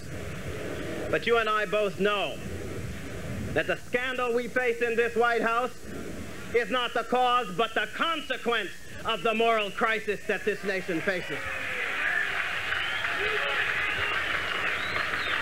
We have so many of the psycho-babblers who get on TV trying to explain to us what makes Bill Clinton what he is.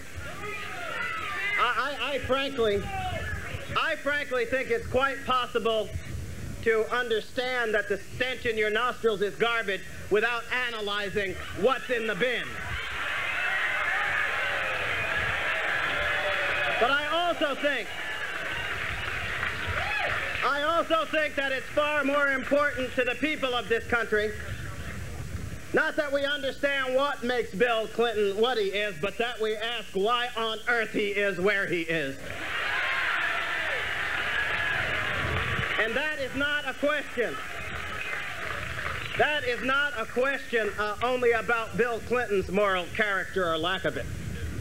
That's a question about our character and our judgment or the lack of it. Where did it begin? How does it come to pass that sitting in the White House we have somebody so little conscious of the decent requirements of family life that he would toss them aside even in the midst of our most sacred institutions? I'll tell you something. What made that possible is the fact that for years and for decades we have stood by while the courts tossed aside our decency. And we have stood aside while the legislatures tossed aside our conscience. And we have stood aside while we accepted arguments from politicians who told us that the only thing that mattered in our lives was money and how much of it they gave or we were allowed to keep. In the first place, we should have been wary of that. Because I'm getting sick and tired anyway, listening to all these politicians come back to us, even the ones who stand on the side of conservatism and Republicans and all this. You know I'm a Republican, right? But I even get tired of it when they do it. Coming to us and saying, we're going to cut your taxes, aren't you grateful? We're going to let you keep some of your own money, aren't you grateful? I think it's about time we let them know that we are no longer going down on our knees in gratitude when they let us keep the money that we have earned.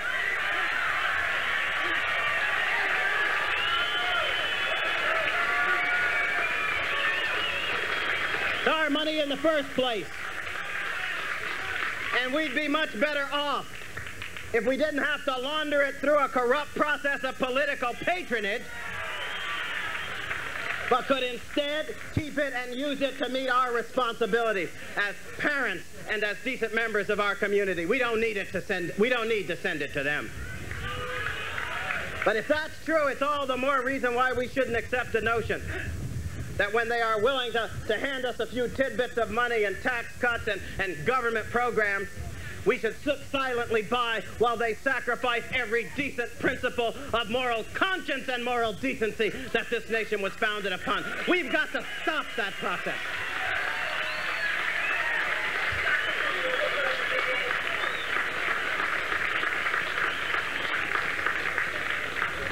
And I believe that one prerequisite of that is that we've got to send a good, strong message in everything we do. You're sending it by being here today. And I hope that you'll find a way to send it where you're supposed to be on November 3rd.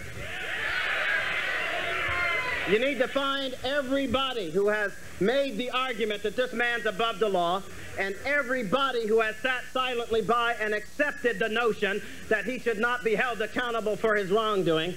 You need to find out who they are and where they are, and you need to take your votes and boot them out of office now.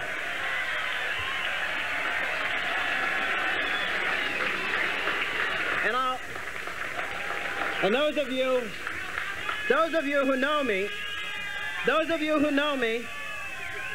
know that what I am about to say is not motivated by any simple partisanship.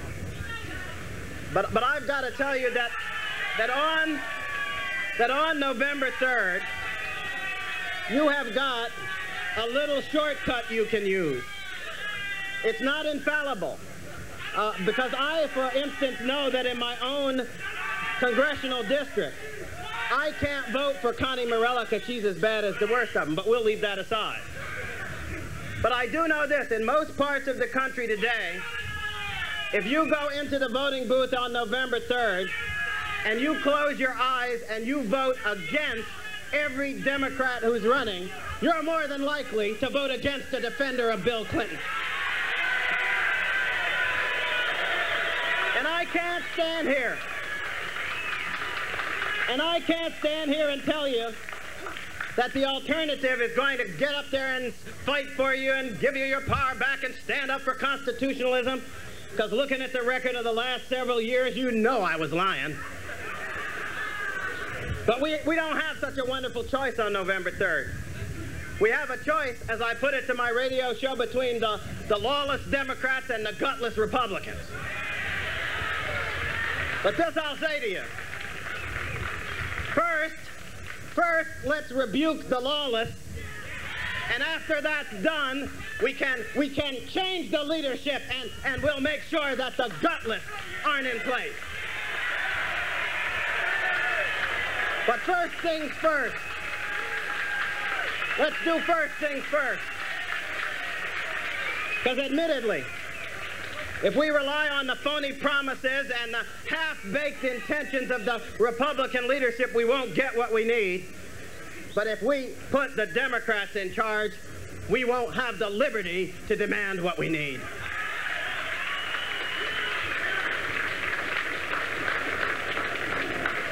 But there's more. Because it wouldn't be fair to stand here and try to pretend to you that I really think that if we accomplish the purpose of the impeachment and removal from office by constitutional means of Bill Clinton, we will have solved this country's moral crisis. No, we won't. That is a necessary step to keep us from suffering the full weight and tragic weight of the loss of our moral way.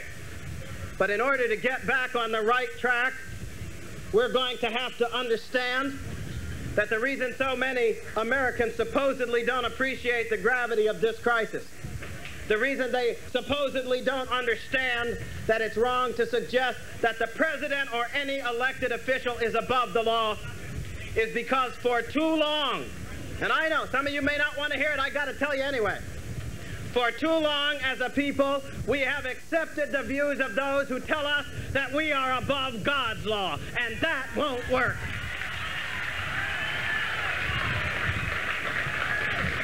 When this country was founded, they told us quite clearly, we hold these truths to be self-evident, that all men are created equal, that they are endowed by their Creator with certain unalienable rights. For too long, we have been tempted by the thought that we could do without God and keep our freedom, that we could dethrone His law and His authority and still have the right to claim our rights. This does not work. We have our rights by virtue, as our founders said, of a transcendent will that goes beyond our own. And we cannot claim to be above that law if we want our government to remain within the law.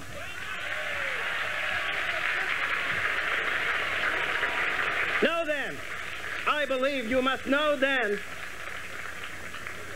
that if we can rediscover the moral strength to do what's necessary to get our Congress to remove this man from office, it can only be part of the process of rediscovering the truth that in our hearts and in our family lives, we must be willing to accept the discipline of freedom. When they come to you and they offer you the right to do what is wrong, tell them that you know better. When they come to you and they offer you the liberty to take the lives of the innocent future generations of this nation in the womb, you tell them that you know better. Because I'll tell you right in front, and I would be remiss if I stood here today and didn't point it out. Some people are acting as if the moral crisis of Bill Clinton began with his sexual relationship with Monica Lewinsky. I'll tell you something. Now, I actually have looked into the Starr report, I'll have to tell you. And I know that according to the media, nobody's looking at it. That, of course, explains why it's sold off the shelves so quickly. And I am not sure myself that I would make it recommended reading. After all is said and done, most of us don't have to lower our nostrils to the toilet before we flush. We kind of know what's there. But all that aside, all that aside, I did see something in it that helped me to understand better the real meaning of this Clinton crisis. According to Monica Lewinsky's testimony, she and the present occupant of the White House had actually had several of these encounters before much in the way of any conversation passed between them. And she actually at one point had to turn to this guy and plead with him. "Don't you want to know me as a person?" she said. That pathetic little statement, though, actually gives us a glimpse into the heart of evil that is, in fact, at the heart of this crisis. This was a situation in which one person abused and used another, maybe on both sides, as if they were things, as if they had no intrinsic worth or dignity, as if they only existed to be instruments of gratification, to be used and then thrown away when they were no longer useful. That notion that any of us can have the right to disregard the God-given worth of any individual, however, did not begin in Bill Clinton's administration with his abuse of this young woman. It began before he even took his oath. It began on the day he removed Ronald Reagan's protections from the life of the unborn. It began when he wielded his veto pen to vote down and veto the partial birth abortion ban and allow innocent infants to be murdered. And whether it's the scandal of his abuse of his marital vows and his trust and confidence of this people, or the scandal of his policies in support of the slaughter of the unborn, the evil is the same. The unwillingness to acknowledge that human worth and human dignity do not depend on Clinton's choice, on the court's choice, on the Congress's choice, on the mother's choice, because we are free and entitled to respect in our dignity by the choice of Almighty God.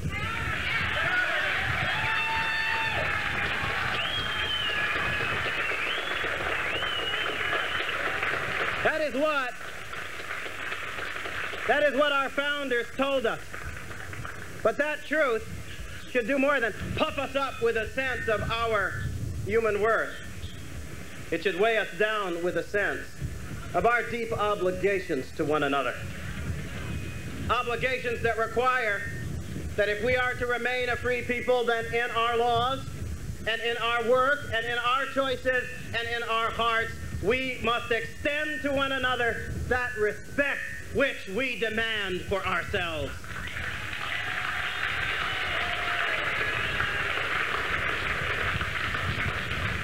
And this is the reason I believe that what so many people regard as this terrible crisis, Henry Hyde was saying that it's a dirty job and somebody has to do it and all this. When are we going to see? I think that God exists myself. I have a deep belief about this. I also think, and the ACLU notwithstanding, this was in fact the belief of America's founding fathers. I think that God's providence has had a lot to do with America's success. And I think that the same is true today. I think that He has for us still a purpose and a destiny, and that His hand still rests upon this nation's future if we are willing to acknowledge Him. But that being the case, I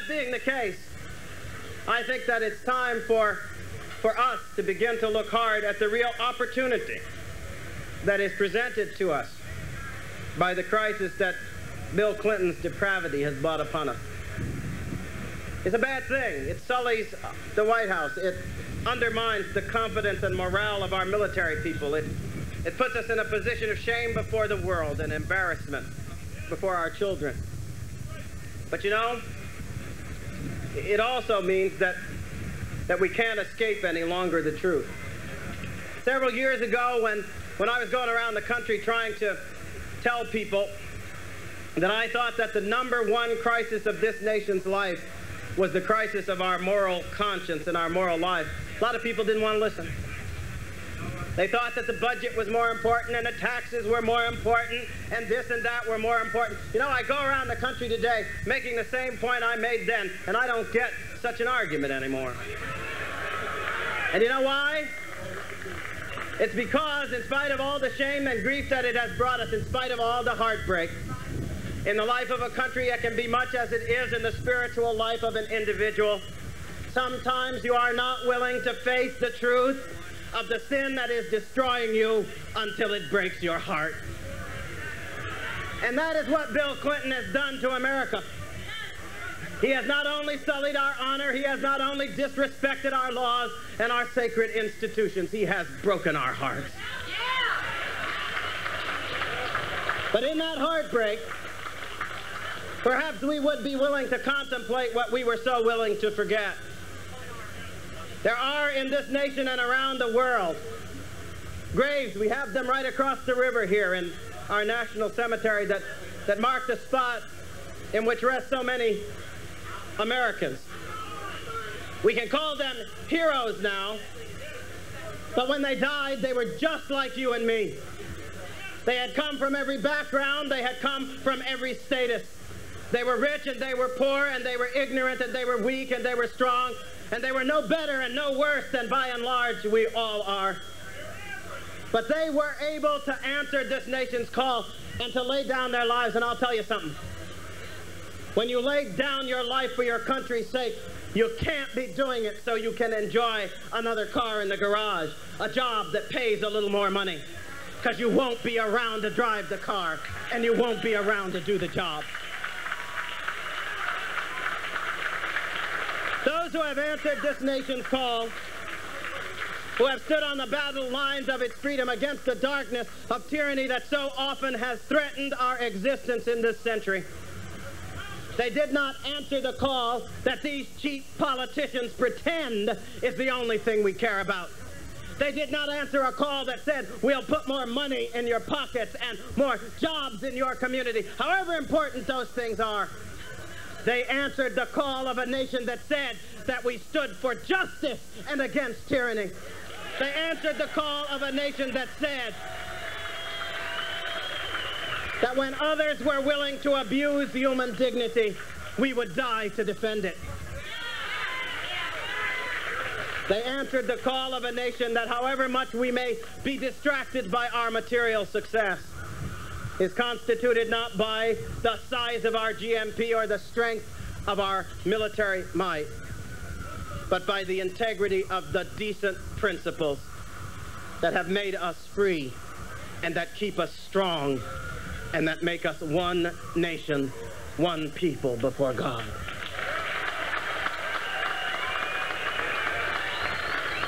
I believe with all my heart that it is for the sake of that moral heritage that we are here today.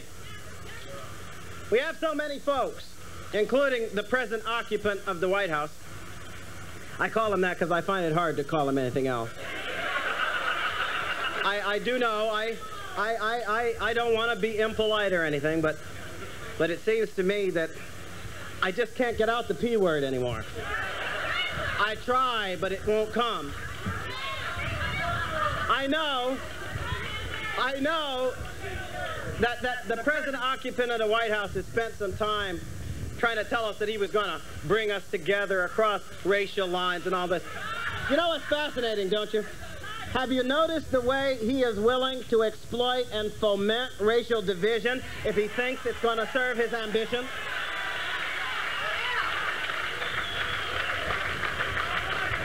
But what I want to say to you today is that for all the lying rhetoric that has come from this White House, the sad truth is that by his conduct and by his disregard for our decent moral principles, he has himself directly assaulted that which above all brings us together as a people.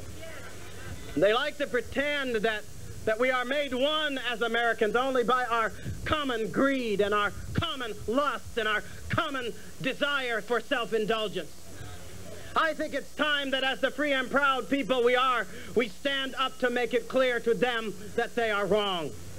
What makes us one in spite of every division of race and creed and belief is that we stand together on the common ground that this nation was founded upon, our acceptance of those moral principles and moral beliefs by which our dignity is established and our freedom is made known.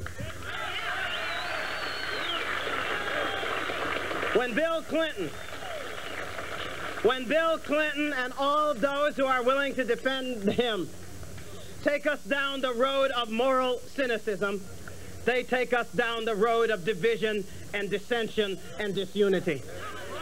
When they take us down the road that would throw aside the moral heritage that makes us one nation under God, they prepare for us a future in which we will no longer be able to remember why it is that in spite of all our differences, we have a stake in this nation that makes us one people.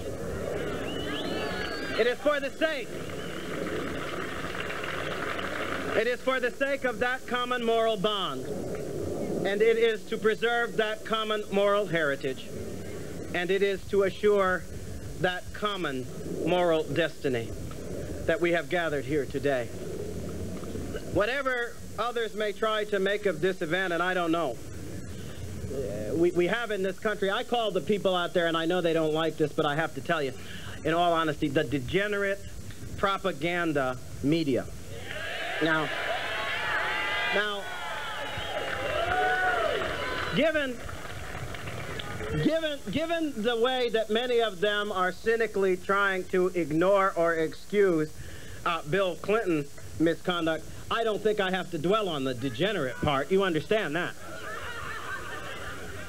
And given the way they suppress the facts, distort the truth, and bias the presentation of the news, I don't think I have to explain the propaganda part, because we know what agenda they serve.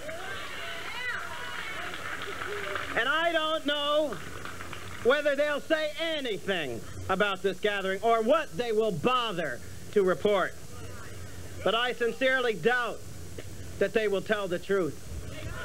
I sincerely doubt that they will report that in all this crowd, there was not only some personal anger against Bill Clinton, because we understand that this is not a personal crisis. There was not some vendetta against this or that individual for any partisan reason under the sun, but that we have come together representing the decent and broken heart of our fellow citizens in order to demand of our representatives what our Constitution says is our right: redress of that which grieves us.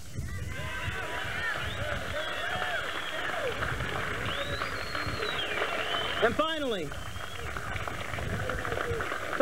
I'd be remiss if I didn't address for a moment the arguments that are being made out there about forgiveness. Now, I take this seriously. Wait, let me take this seriously, because I am a Christian person, and therefore it is part of my faith and belief that we are enjoined not just to forgive, but to forgive over and over and over again. Matter of fact, Christ said at one point when he was asked how many times you forgive, he said 70 times 7.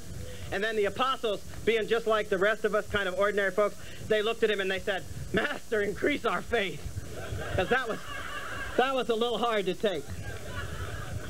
But I also know that same Lord and Master made it pretty clear that if thy brother should sin against thee, rebuke him, he said. And I think that it's pretty fair to say that we came here today to rebuke our brother, Bill Clinton. And he also said,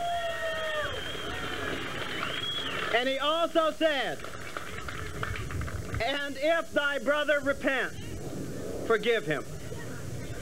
And I want to state clearly and unequivocally for the record that on the day I see the clear evidence that Bill Clinton has repented, I will wholeheartedly forgive him. But contrary to what they are trying to tell us, you don't prove that you've repented by worshiping the same idol that got you into trouble in the first place. If you stole my $100 and you come to me and you say how sorry you are, there's one thing you can do that will prove to me your heart's in the right place. You can give it back. By virtue, Bill Clinton got into the Oval Office by lying about Jennifer Flowers, and he has remained in the Oval Office by lying about Monica Lewinsky and everything else. I will believe that Bill Clinton has repented on the day he gives up his ill-gotten gains.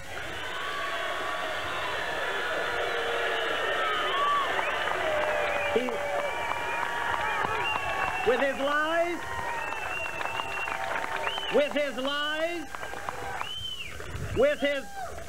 lies, he stole it from us, and I'll forgive him on the day he resigns and gives it back.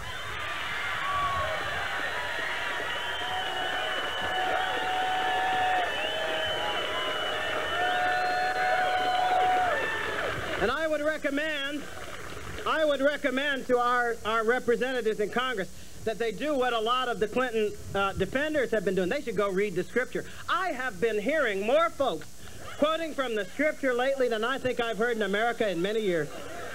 I've even seen news anchors quoting from the scripture. And I bet there are many of them haven't even read the scripture in many years. But of course they've been doing the computer version of scripture. You type in a word and get all the references to, say, forgiveness, and then you come out with your favorite passage. Let him who is without sin cast the first stone, etc. Now, they leave out that part. The go and sin no more part they don't want to hear. And all these folks, so I would recommend, they have been talking, and they've actually had the nerve to compare this guy to King David, right, in the Bible. And one of them even said that God did not impeach David. Now, I want to recommend to all the folks in the Congress that they actually read the book of Kings and see what happened. Because what happened was this. The prophet was sent by God to King David. And first he got David to acknowledge that an individual who had committed the sin he had committed would be worthy of death. And then, step by step, he listed for David his sins. Last time I looked at the Constitution, that step-by-step listing of your wrongdoing is an article of impeachment.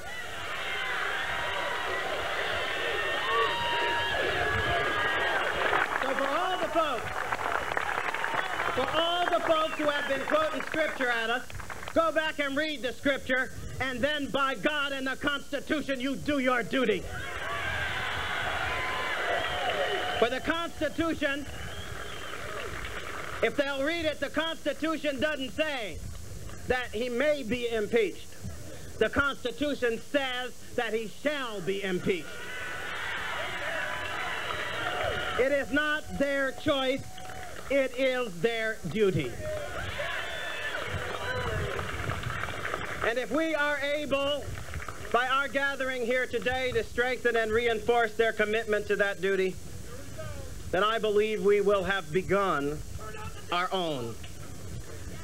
But it does not end there. Bill Clinton is simply the symptom of that destruction of our moral life and culture that has gone on for decades. And I hope that we will gather here today and leave with a new resolve, not just feeling good because we were able for a few moments to put the lie to the notion that nobody cares about this nation's moral heart, but with a dedicated conviction that we will go back to our homes and to our communities and to our lives, strengthened in our conviction that in any way we can, we will strengthen the rule of law, fight to call this nation back to its constitutional principles, and in our lives and in our families, acknowledge that truth on which this nation was founded, that we are not free by the grace of Bill Clinton, and that we are not even free by the virtues of the Constitution. We are free by the courage and by the faith that comes from our allegiance to our Almighty God. In that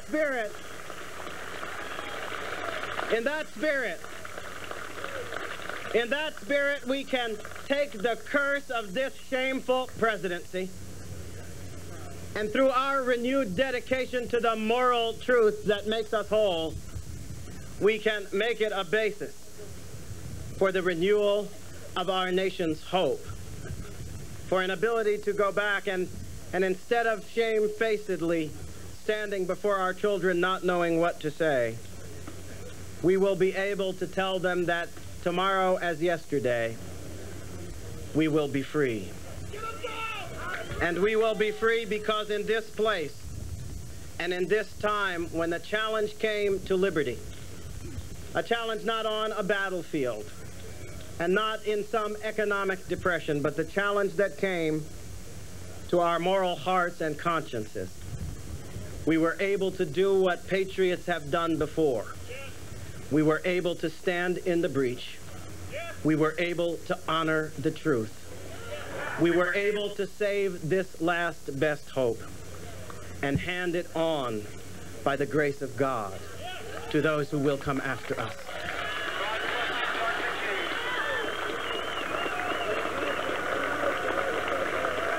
I don't know. My guess is that the names that are here today, your names aren't going to be inscribed in the history books, and people will hardly remember who we were. But you know, I see two things. That in years to come, if we succeed, when the children of America count the blessings of their freedom, they will be remembering you. And at the end of all, when we must face the judgment that is more important than the judgment of history, we shall rest assured that we will hear from the mouths of our true judge the words that will confirm our hearts of righteousness. Well done, my good and faithful servant. And we will know in our hearts that because of what we were, because of what we did and will try to do, he could speak those words not just of us, but of this nation that we love. God bless you.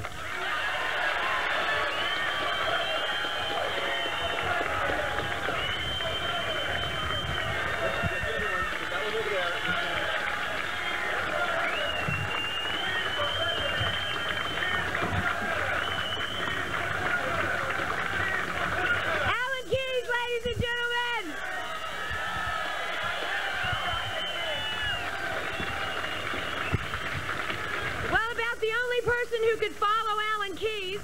Jim Robinson. Jim Robinson is formerly the chairman and CEO of Protosource Corporation, a software development and internet company. But most of us know him better as the founder of Free Republic, an internet website devoted to uncovering waste, fraud, and corruption in American government. FreeRepublic.com debuted in September of 1996 and has since gone on to become the Internet's largest political discussion forum. Participants post quotes, headlines, and articles from newspapers, magazines, and other Internet sources that they feel may be of interest to others. Then there follows some lively analysis and commentary on the issues. And a little flame warring, too, you know that. Free Republic currently has more than 150,000 members participating a day hits to the site, and we have almost 15,000 registered participants. FreeRepublic.com is a labor of love. It operates on a shoestring budget. Its only source of funding is donations from users. When that isn't enough, Jim Robinson has to reach into his own savings to keep it going. But if you wonder if Mr. Robinson's Free Republic has had an impact, just look around here at you today. Everyone here. Thank you. 3 weeks ago, Jim Robinson mentioned on Free Republic that he intended to go to Washington to protest in person the corruption that seems to have taken over our government. Well, he's here, and he's brought a few friends with him.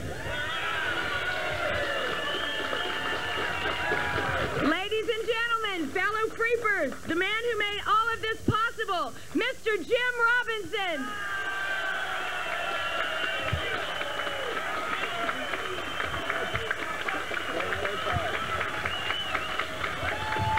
Yeah, feel free to handle the mic in any way you want. Hello.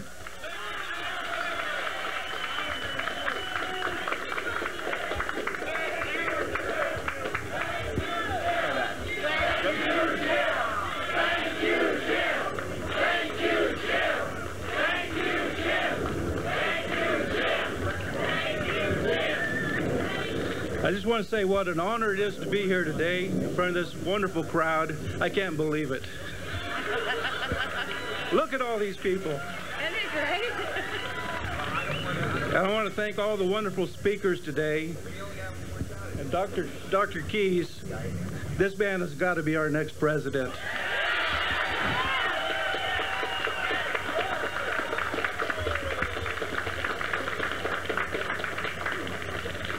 Now there's a man with integrity. Yes. Thank you.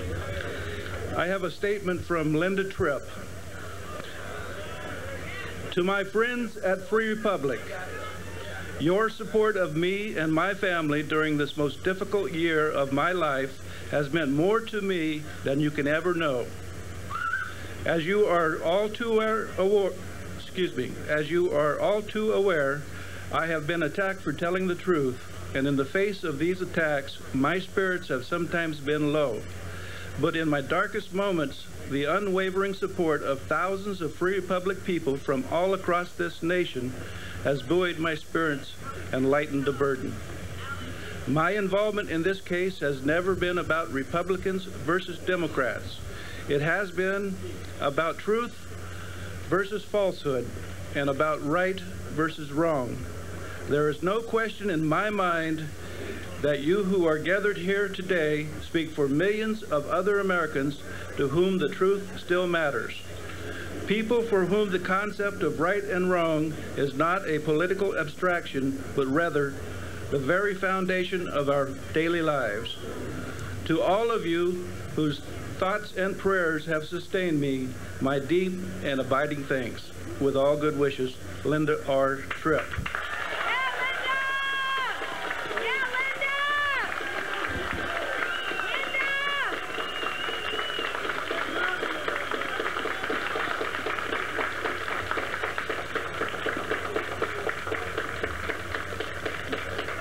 Now here is a true, courageous woman who stands up against the most powerful man on this planet and tells him that she will not stand for his corruption.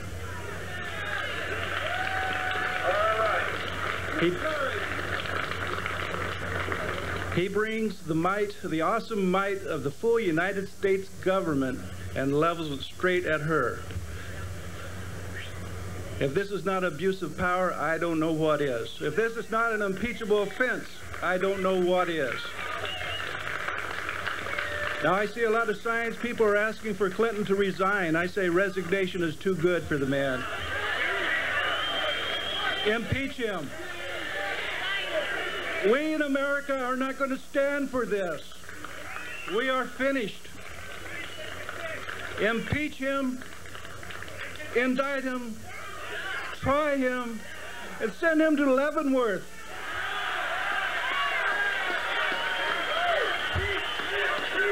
Impeach.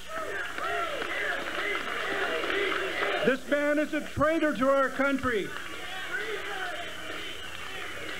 He loathes the military. By God, when he is under a Marine Guard, he is going to loathe the military.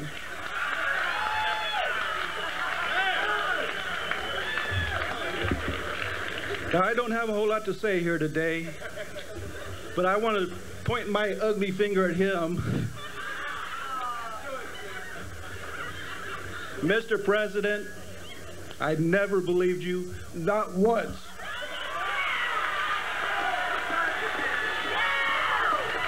I never did, and I never will. And you want to do something about it, you get your ass up here and let's go to town right now.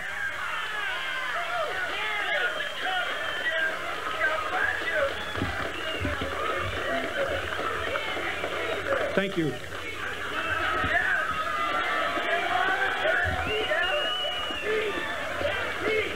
Impeach! Impeach! Impeach! Impeach! Impeach! Impeach! Impeach! Impeach! Impeach! Impeach! Impeach! Impeach! Impeach! Impeach! Impeach! Indict! Indict! Indict! Indict! Indict! Indict! Incarcerate!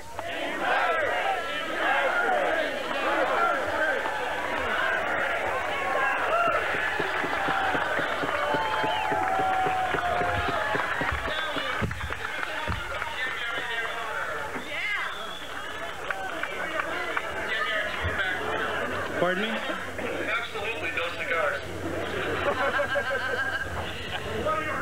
I think he should be in prison with a guy named Rex. I think that there's enough people here. We're going to understand that the media has been lying to the people all along. There's no way on God's green earth that there are 70% of the people who want to leave this man in office. The media is a liar. These people... All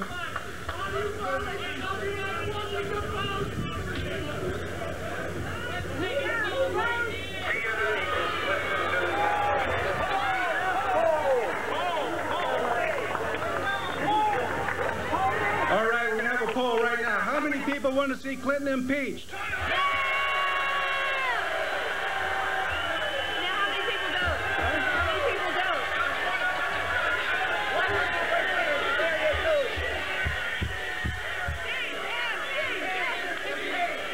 How many of you people believe that treason is the reason?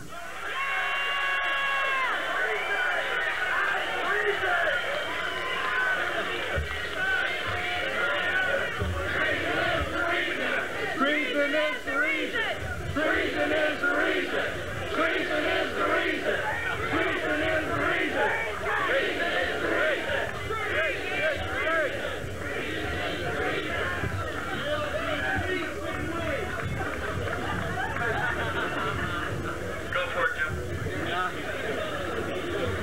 Well, I said all I want to say, I think.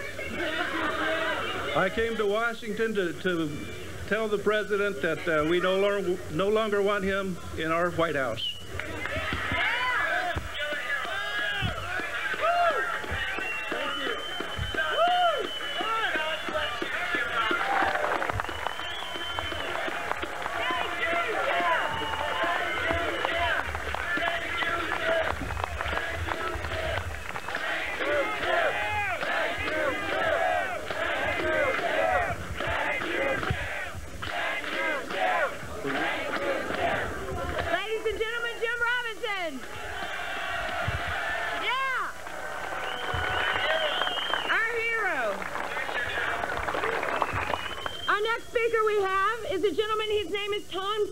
And he's a music teacher from Ardmore, Pennsylvania, outside of Philadelphia.